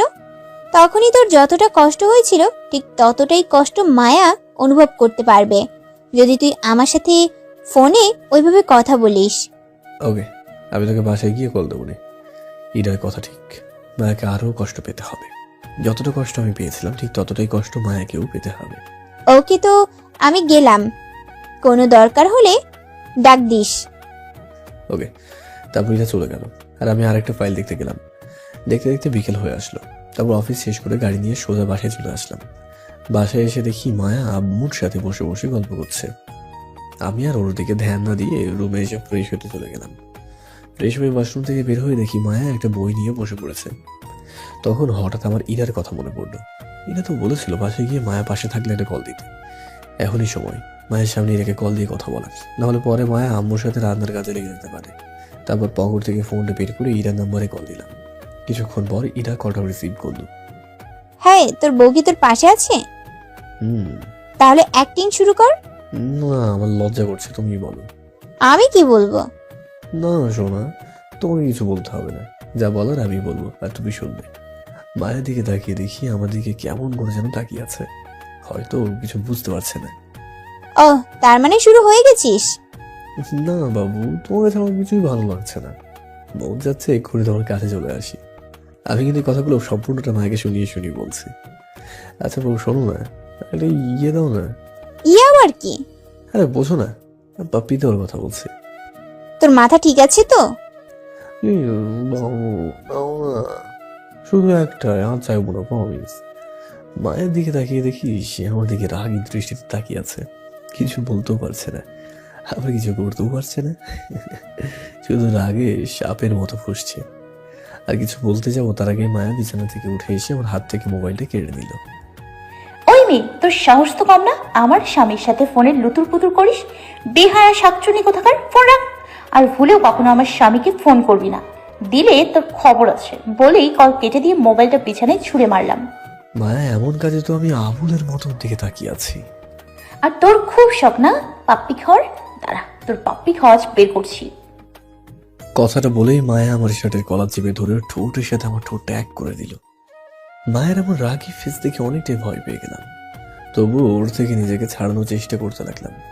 যেই আমি নিজেকে ওর থেকে ছাড়ানোর চেষ্টা করেছি, অমনি মায়া আমার ঠোঁটে কামড় মেরে বসে। উফ, মায়ার ব্যথার এমন অবস্থা দেখে ভয়ে নড়াচড়া করলাম না। জানি এখন নিজেকে ছাড়ানোর চেষ্টা করলেও কামড় মেরে বসবে। অনেকক্ষণ ধরে কিস করার পর মায়া নিজে থেকে আমায় ছেড়ে দিল। ছাড়া পেয়ে দুজনে একসাথে হাঁপাচ্ছি। ও আল্লাহ রে, আর একটু হলেই তো আমি শেষ। পাপ্পিটা কেমন লেগেছে বাবু? ওর এমন কথা শুনে শুধু হাঁ করে ওর দিকে তাকিয়ে আছে। কি হলো, ভালো লাগেনি নাকি? না হলে আবার দিব। এই না না, না প্লিজ, আরেকটু হলে তো তখন দম বন্ধ হয়ে যেত। তার মানে আপনার ভালো লাগেনি, তাই না? আমি লজ্জায় কিছু বলতে পারছি না। না বলে কিন্তু আবার দিব। এই না না, ভালো লেগেছে, অনেক ভালো লেগেছে। এখন হয়েছে? আপনার যখন ভালো লেগেছে তাহলে তো আবার দিতেই হবে দেখছি। আমি কিছু না বলে মায়াকে সামনে থেকে সরিয়ে সোজা হাতে চলে আসলাম। জানি ওইখানে আরো বেশিক্ষণ থাকলে মায়ের প্রতি দুর্বল হয়ে যেতে পারি, কিন্তু এখন আমার ওর প্রতি দুর্বল হলে চলবে না। তারপর আরো অনেকক্ষণ ধরে ছাদে থাকার পরে রুমে চলে এলাম। রুমে এসে মায়াকে কোথায় দেখতে পেলাম না। হয়তো নিচে আম্মুর সাথে বসে আছে, রুমে একা একা বসে আছে। এমন সময় মায়া রুমে এসে আমায় খেতে ডাকলো। আমিও দেরি না করে সোজা নিচে চলে আসলাম। আমার পিছনে পিছনে মায়াও চলে আসলো। এবার একটা চেয়ার টেনে টেবিলে গিয়ে বসে পড়লাম। আমার বিপরীত দিকে একটা চেয়ার টেনে মায়াও বসে পড়লো। খাবার খাচ্ছি, এমন সময় অনুভব করলাম কি যেন আমার পায়ে সুড়সুড়ি দিচ্ছে। নিচে তাকালাম, দেখলাম পায়ের কাছে কিছুই নেই। তারপর আবারও খাবার খেতে মনোযোগ দিলাম। এমন সময় আবার কে যেন পায়ে একটা চিমটি কাটলো। কিছুই বুঝতে না পেরে মায়ের দিকে তাকাতেই সে আমায় চোখ টিপ মেরে বসলো। আমার আর বুঝতে বাকি হলো না যে এটা মায়েরই কাজ। তারপর কোনো রকমে খাবারটা শেষ করে আবার রুমে চলে আসলাম। রুমে এসে কিছুক্ষণ মোবাইল নিয়ে ফেসবুকিং করার পর আর ভালো লাগছিল না, তাই বিছানায় গাটা এলিয়ে দিয়ে ঘুমানোর চেষ্টা করলাম। চোখটাই লেগেই গেছিল। তখনই হঠাৎ অনুভব করলাম কে যেন আমায় জড়িয়ে ধরেছে। চোখ খুলে দেখি আর অন্য কেউ না, মায়া। আরে আরে, কি করছো এসব? আর তুমি এইখানে কেন? দেখছেন না ঘুমাচ্ছি। আমার বুকে মাথা রেখে ঘুমাচ্ছ, ভালো কথা। তা বলে আমার উপর কেন শুয়ে আছো? হ্যাঁ, পাশে তো একটা বালিশও আছে, ওইটা কি ঘুমাও না? নিজের বর থাকতে আমি কেন অন্য একটা বালিশে ঘুমাবো? সেটা জানি না, তুমি গিয়ে বালিশে ঘুমাও, যাও। না, যাবো না, আমি আপনার বুকেই ঘুমাবো। কি করবেন করেন। বেশি বেশি হয়ে যাচ্ছে কিন্তু। কি বেশি হয়ে যাচ্ছে? তোমাকে আমি বালিশে ঘুমাতে বলেছি, তো ওইখানে ঘুমাও, যাও। পারবো না। আমার কিন্তু এখন রাগ উঠছে। কিছু বলেই দেখেন না আমি কি করি। মানে কি করবে তুমি? আমি আম্মুকে ডাক দিব। এইখানে আবার আম্মুকে ডাকবো কেন? বলবো আপনি আমায় মাটিতে ঘুমোতে বলেছেন। কিন্তু আমি এটা কখন বললাম? আমি তো শুধু বালিশে গিয়ে ঘুমাতে বলেছি। সেটা আমি আর আপনি জানি, কিন্তু আম্মু তো আর জানে না। মানে কি বলতে চাচ্ছ তুমি? আমায় আপনার বুকে না নিয়ে ঘুমালে আমি আম্মুকে আপনার নামে বানিয়ে বানিয়ে মিথ্যে কথা বলবো। তখন আম্মু আপনার কি অবস্থা করবে ভাবেন তো। সত্যি তো, মায়া যদি আম্মুকে আমার নামে কোনো মিথ্যা কথা বলে তাহলে সেটা আম্মু বিশ্বাস করে ফেলবেন। বুঝেছি, এখন ওর কথা শোনা ছাড়া আমার কাছে কোনো উপায়ও নেই। মায়া মা নিশ্চুপ থাকা দেখে মায়ের কিছু না বলে আমায় জড়িয়ে ধরে শুয়ে পড়ল। কি আর করার, আমারও ওকে বাধ্য হয়ে বুকে নিয়ে ঘুমাতেই হলো। সকালবেলা ঘুম থেকে উঠে দেখি মায়া এখনো শুয়ে আছে। জানালার ফাঁক থেকে হালকা রোদ এসে মায়ের মুখে পড়ছে। এদের মুখটা যেন আরো সুন্দর হয়ে উঠেছে। কি মায়াবী লাগছে ওর চেহারা, একদম ঘুমন্ত পরীর মতো লাগছে ওকে। মোবাইলটা হাতে নিয়ে দেখি 9টা বেজে গেছে। আর দেরি না করে মায়াকে বালিশে শুইয়ে দিয়ে আমি উঠে পড়লাম। তারপর ওয়াশরুমে গিয়ে ফ্রেশ হয়ে নিচে এসে নাস্তা করে নিলাম। নাস্তা শেষ করে আবার রুমে চলে এলাম। রুমে এসে দেখি মায়া রুমে নেই, হয়তো উঠে পড়েছে, ফ্রেশ হতে গেছে। আমিও দেরি না করে অফিসে যাওয়ার জন্য রেডি হতে লাগলাম। রেডি হওয়ার শেষ সময়, এমন সময়ে মায়া ওয়াশরুম থেকে বের হয়ে আসলো। আপনি একটু দাঁড়ান, আমি রেডি হয়ে নিচ্ছি। যাওয়ার সময় আমি কলেজে নামিয়ে দিন। পারবো না, আমার দেরি হয়ে যাচ্ছে। তাহলে কিন্তু আমি আম্মুকে গতকাল রাতের কথা বলে দিব। আরে রাতে তো আমায় বুকে নিয়ে ঘুমালামই, তাহলে আপনার এখন কি বলবা? ওই যে ফোনে একটা মেয়ের সাথে কথা বলছেন। মাফ চাই, তাহলে রেডি হয়ে নিচে আসো। আমি গাড়িতে ওয়েট করছি। কথাটা বলেই নিচে চলে আসলাম। জানি ফেসে গেছি বস, এখন আর ওর কথা মতো না চলে কপালে দুঃখ আছে। অনেকক্ষণ ধরে মায়ের জন্য গাড়িতে বসে ওয়েট করছি, কিন্তু ম্যাডাম তো আসছেন না। কিছুক্ষণ পর মায়া বাসা থেকে বের হয়ে গাড়িতে উঠে বসলো। তাড়াতাড়ি চলেন, এমনিতে অনেক দেরি হয়ে গেছে। আর কথা না বাড়িয়ে গাড়িটা স্টার্ট দিয়ে চালাতে লাগলাম। কিছুক্ষণ পর গাড়ি এসে মায়ের কলেজের সামনে থামালাম। এরপর মায়া গাড়ি থেকে নেমে যেতে গিয়েও আবারও ফিরে আসলো। শুনুন, আজ অফিস শেষে আমায় নিতে আসবেন। যদি আপনি না আসেন তাহলে আমি বাসায় যাব না। কিছু না বলে আবারও গাড়িটা স্টার্ট দিয়ে অফিসের কাজে চলে এলাম। অফিসে এসে নিজের কেবিনে বসে আছি, এমন সময় ইরা এসে কেবিনে ঢুকলো। বাবা, তোর বউ যে ডেঞ্জারাস, আগে তো জানতাম না। গতকাল মায়ের এমন রূপ দেখে আমি অনেক ভয় পেয়ে গেছিলাম। তুই তো ভীতু, ভয় পাবি। আরে ভয় পাবো না কেন জানিস? ও কি করছে? ও আমি বলতে গিয়েও থেমে গেলাম। থামলি কেন? বল, ও তোকে কি করেছে? না না, কিছু না। আর মায়ের গতকালের আচরণের জন্য ওর হয়ে আমি তোর কাছে মাপ চাচ্ছি, প্লিজ কিছু মনে করিস না। আরে না, আমি কিছু মনে করি নেই। তারপর ইরা আরো কিছুক্ষণ কথা বলে কেবিন থেকে চলে গেল। ইরা চলে যাওয়ার পর আমি বসে বসে কয়েকটা ফাইল চেক করতে লাগলাম। এইভাবে দিনটা কেটে গেল। বিকালবেলা অফিসে এসে গাড়ি নিয়ে বাসায় এসে দেখি মায়া এখনো বাসায় ফিরেনি। তাই সোজা আম্মুর রুমে চলে এলাম। আম্মু, মায়া কোথায়? ও তো এখনো বাসায় ফেরেনি। কি বলছো এসব? কলেজ তো অনেক আগে ছুটি হয়ে গেছে, তাহলে মায়া এখনো বাসায় আসলো না কেন? আমি কি করে জানবো? তুই গিয়ে দেখ না মেয়েটা কোথায়। তখনই আমার মনে পড়ে যায় মায়ের বলা কথাটা। আরে, সে তো আমায় বলেছিল আজ যাতে কলেজ থেকে নিয়ে আসি। এটাও বলেছিল আমি না গেলে সে বাসায় আসবে না। তার মানে মায়া আমার অপেক্ষায় এখনো কলেজেই আছে। ও শিট। তারপর গাড়ি বের করে সোজা মায়ের কলেজে গেলাম। এসে দেখি মায়া কলেজে বড় বট গাছটার নিচে বসে আছে। ওকে এইভাবে বসে থাকতে দেখে অনেক রাগ হলো। তবু ওর একটা কন্ট্রোল করে ওর সামনে গিয়ে দাঁড়ালাম। আমাকে দেখা মাত্রই মায়া বসা থেকে উঠে দাঁড়ালো। আমি জানতাম আপনি আমায় নিতে আসবেন, চলেন এখন। ঠাস করে একটা চড় বসিয়ে দিলাম মায়ের গালে। এই, তোমার জ্ঞানবোধ বলতে কিচ্ছু নেই নাকি? হ্যাঁ, কলেজ ছুটি হওয়া এখনো অনেক সময় হয়ে গেছে, আর তুমি এখন আমার জন্য এখানে অপেক্ষা করছো বসে বসে। আমি তো বললামই, আপনি আমায় নিতে না আসলে আমি বাসায় যাব না। দিব আর একটা থাপ্পড়। এতদিন তো একা একাই কলেজে যাওয়া আসা করতে, তাহলে এখন কেন আমায় ছাড়া কলেজে আসতে যেতে পারো না? হ্যাঁ, আর বাসায় যেতে পারো না? কি ব্যাপার? কি মাথা নিচু করে দাঁড়িয়ে আছে। আর যেন আমার না হয় কিন্তু, চলো বাসায়। কথাটা বলেই মায়ের হাত ধরে ওকে গাড়িতে নিয়ে আসলাম। তারপর গাড়িটা স্টার্ট দিয়ে সোজা বাসায় চলে আসলাম।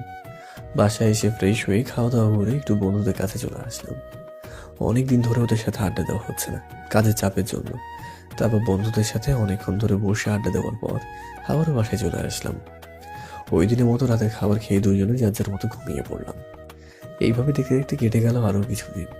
এই কয়েকদিনে মায়াকে অনেকটাই কষ্ট দেওয়া হয়ে গেছে। প্রতিদিন রাতে মায়া ঘুমিয়ে গেলে ওর কপালে একটা চুমু দিয়ে না ঘুমালে আমার না ঘুমিয়ে আসে না। আবার প্রতিদিন সকালে মায়া ঘুম থেকে ওঠার আগেই আমি উঠেই ওর কপালে একটা চুমু খেয়ে উঠে পড়ি। তো আজকে অফিসে বসে বসে কাজ করছি, এমন সময় ইরা কেবিনে এসে ঢুকলো। আব্বু আমার বিয়ে ঠিক করে ফেলেছে। তাই নাকি? তাহলে তো ভালোই হলো, অনেকদিন পর একটা বিয়ে খেতে পারবো। আমার বিয়ে হলে তোর সাথে আর কখনো দেখা হবে না হয়তো। আরে কেন হবে না? অবশ্যই হবে। দরকার পড়লে আমি তোর স্বামীর বাড়ি আসবো তোর সাথে দেখা করতে। কিন্তু আমি অন্য কিছু বলতে যাচ্ছি। কি? কিছুক্ষণ ভেবে, না এখন না, অফিসে শেষে বলবো। এখন বললে কি? এখন বলা যাবে না, অফিসে এসে বলবো নে। আমি গেলাম, বাই। কি এমন কথা যে এখন বলা যাবে না? আমি মনে মনে ভাবতে লাগলাম। তারপর আবারও কাজে মনোযোগ দিলাম। দেখতে দেখতে বিকাল হয়ে আসলো। তারপর অফিস শেষ করে বাইরে গিয়ে দেখি ইরা আমার জন্য দাঁড়িয়ে আছে। আমি গিয়ে ওর সামনে দাঁড়ালাম আর বললাম, এখন বল কি বলবি। কথাটা কিন্তু অন্য মাইন্ডে নিস না বার। কথাটা বলবি তো আগে। আচ্ছা তাহলে শোন। তারপর ইরা আমায় যা বললো তা শুনে আমি পুরোই অবাক। কি বলছিস এসব? মাথা ঠিক আছে তো তোর? আগেই বলেছিলাম কথাটা অন্য মাইন্ডে নিবি না। আরে এমন কথা শুনলে যে কেউ অন্য মাইন্ডে নেবে। তোর ভালোর জন্যই বললাম, বাকিটা তোর ইচ্ছা, ভেবে দেখিস। কথাটা বলেই ইরা আমায় আর কিছু বলতে না দিয়ে চলে গেল। কি করবো এখন, শুধুই ভাবছি। ইরার কথায় কেন যেন মন মানছে না। তারপর আমিও আর দাঁড়িয়ে না থেকে গাড়ি নিয়ে সোজা বাসায় চলে আসলাম। বাসায় এসে খাওয়া দাওয়া করে রুমে গিয়ে কিছুক্ষণ ঘুমিয়ে পড়লাম। ঘুম ভাঙলে উঠে উঁচু করে মসজিদে নামাজ পড়তে চলে গেলাম। নামাজ পড়ে কিছুক্ষণ বাইরে হাঁটাহাঁটি করে আবারও বাসায় চলে আসলাম। দেখতে দেখতে রাতের খাবারের সময় হয়ে এলো। মায়া এসে খাওয়ার জন্য ডাক দিয়ে গেলে আমিও উঠে নিচে চলে আসলাম। তারপর খেয়ে দিয়ে আবার রুমে চলে আসলাম। রুমে এসে কিছুক্ষণ রেস্ট নেওয়ার পর বিছানায় গাটে এলিয়ে দিয়ে ঘুমানোর চেষ্টা করলাম। ঘুম প্রায় চলেই এসেছিল, তখনই হঠাৎ কে যেন আমায় জড়িয়ে ধরল। চোখটা মেলে দেখি মায়া। কি হয়েছে, বলছো নাকি? কই কি করলাম দেখছেন না ঘুমাচ্ছি? ঘুমাবে ভালো কথা, কিন্তু আমার উপর কেন? বাড়িতে ঘুমাও না, যাও। আপনার বুক না ছাড়া আমার ঘুম আসে না। তো আমি কি করব? কিছু করতে হবে না, চুপচাপ ঘুমান। বলে আমায় আবারও জড়িয়ে ধরল। ঘুমাবো না, থাকো তুমি, বলে মায়াকে নিজে থেকে ছাড়িয়ে ছাদে চলে আসলাম। ছাদে এসে আকাশের দিকে তাকিয়ে আছি। এমন সময় কি যেন পিছন থেকে আমায় জড়িয়ে ধরল। পিছনে ঘুরে দেখি সে আর অন্য কেউ নয়, মায়া। দিলাম ঠাস করে একটা থাপ্পড়। এই মেয়ে, সমস্যা কি তোর? আমাকে একটু শান্তিতে থাকতে দিবি না তুই? আপনি আমায় মারলেন? চড় দেওয়ায় মায়া ছল ছল চোখে আমার দিকে তাকিয়ে আছে।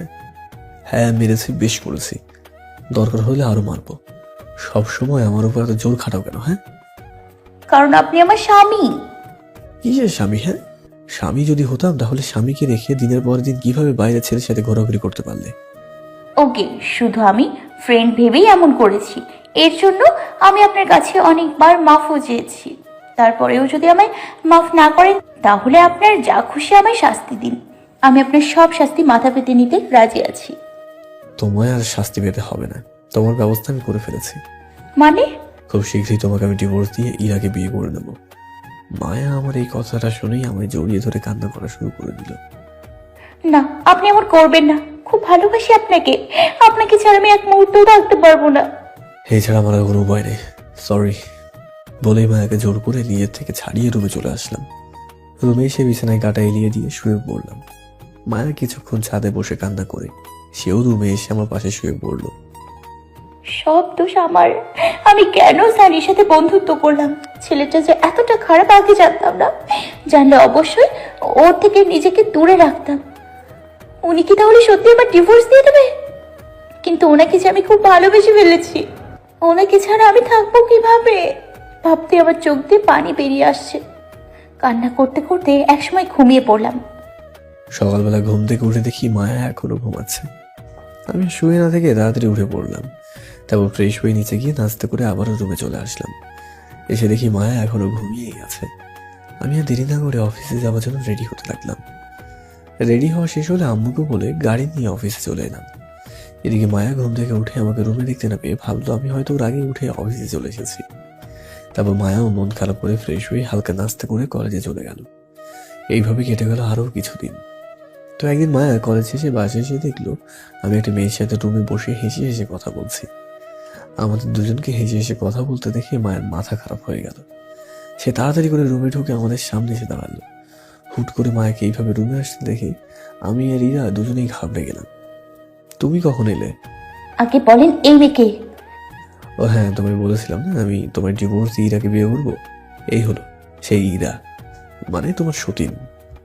তার মানে এই সেই নীলহর্ষ বেহায়া মেয়ে যে আমাদের মধ্যে বাধা হয়েছে? মায়া ভালো করে কথা বলো। এর সাথে আর কত ভালো করে কথা বলবো? এই মেয়ে, তোর লজ্জা করে না একটা বিবাহিত ছেলের সাথে এইভাবে মেলামেশা করতে? তুই জানিস না উনি আমার স্বামী? তুমি যদি ঘরে সেই স্বামীকে রেখে বাইরের ছেলের সাথে মেলামেশা করতে পারো তাহলে আমি কেন পারবো না? আর বাই দ্য ওয়ে, আমরা দুজন একে অপরকে ভালোবাসি আর আমরা দুজন কাল বিয়ে করতে চলেছি। এই নাও ডিভোর্স পেপার, এটা সাইন করে দাও। আমি ব্যাগ থেকে কাগজটা বের করে বললাম।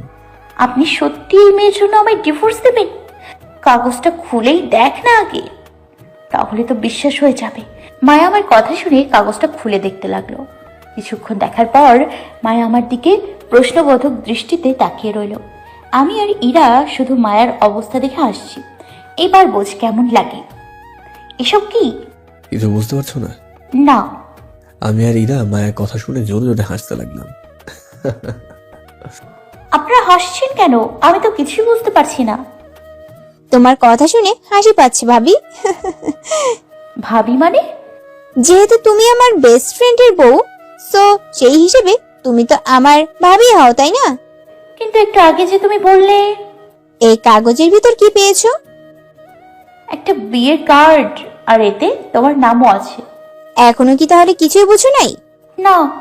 আচ্ছা, তাহলে আমি তোমায় বুঝিয়ে বলছি, শোনো। তুমি যে কলেজে একটা ছেলে সানির সাথে কিছুদিন আগে ফ্রেন্ডশিপ করছিলে, মনে আছে? ওর সাথে ফ্রেন্ডশিপ করার পর তামিম তোমায় ওর সাথে মিশতে নিষেধ করেছিল, কিন্তু তুমি শোনো নাই। তারপরে কি হলো সেটা আর নাই বা বললাম। ওই দিনের পর একদিন আমি বিদেশ থেকে দেশে ফিরে তামিমের সাথে দেখা করলাম। তখন তামিম আমায় তোমার ব্যাপারে সব বলল। তুমি ওর সাথে মেলামেশা করায় তামিম অনেক কষ্ট পেয়েছিল। তখন আমি আর তামিম দুজন মিলে প্ল্যান করি যে তোমায় এর জন্য একটু শাস্তি দিতে।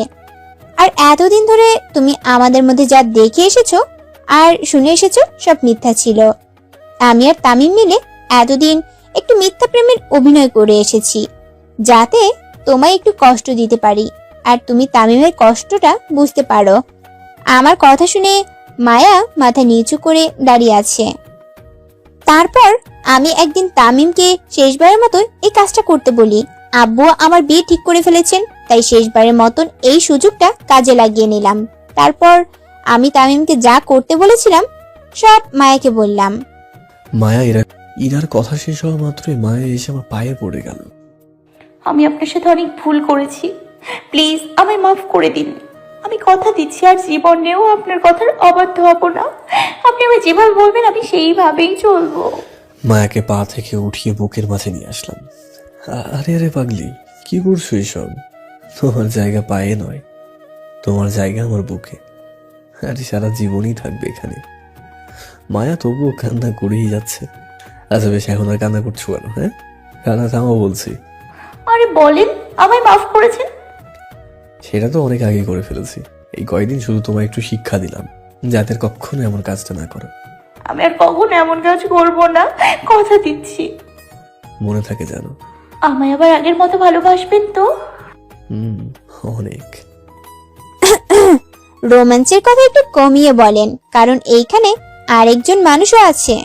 মায়া এরা কথা শুনে লজ্জায় আমার বুকে মুখ লুকালো। এই, তুই এখানে কি করছিস? দেখছিস না স্বামী স্ত্রী দুজনে রোমান্টিক কথা বলছি। এখন তো বউ পেয়ে গেছিস, তাই আমায় খোটা দিচ্ছিস? আরে কি যে বলিস এসব? তুই আমার জন্য যা বলেছিস তার ঋণ আমি কখনো শোধ করতে পারবো না। শোধ করতে হবেও না, শুধু বিয়ের 2 দিন আগে আন্টিকে আর মায়াকে নিয়ে আমাদের বাসায় চলে আসবি, তাহলেই হবে। দেখা যাক। দেখা যাক না, আসতেই হবে, না হলে তোর সাথে আর কথাই বলবো না। আচ্ছা বাবা, আসবো। হ্যাপি? আচ্ছা তোরা থাক, আমি নিচে গিয়ে আন্টিকে রান্নার কাজে একটু হেল্প করি। ওকে, আর দুপুরে আমার সাথে খেয়ে যাবি কিন্তু। খাওয়ার জন্যই তো আসলাম, কারণ আন্টির হাতের বিরিয়ানি অনেক বছর হলো খাচ্ছি না। ওকে, আমি গেলাম। ইরা তো চলে গেছে, এখন ছাড় না, আর একটু থাকি। রাতে যত খুশি জড়িয়ে ধরবে, এখন ছাড়ো। সত্যি তো?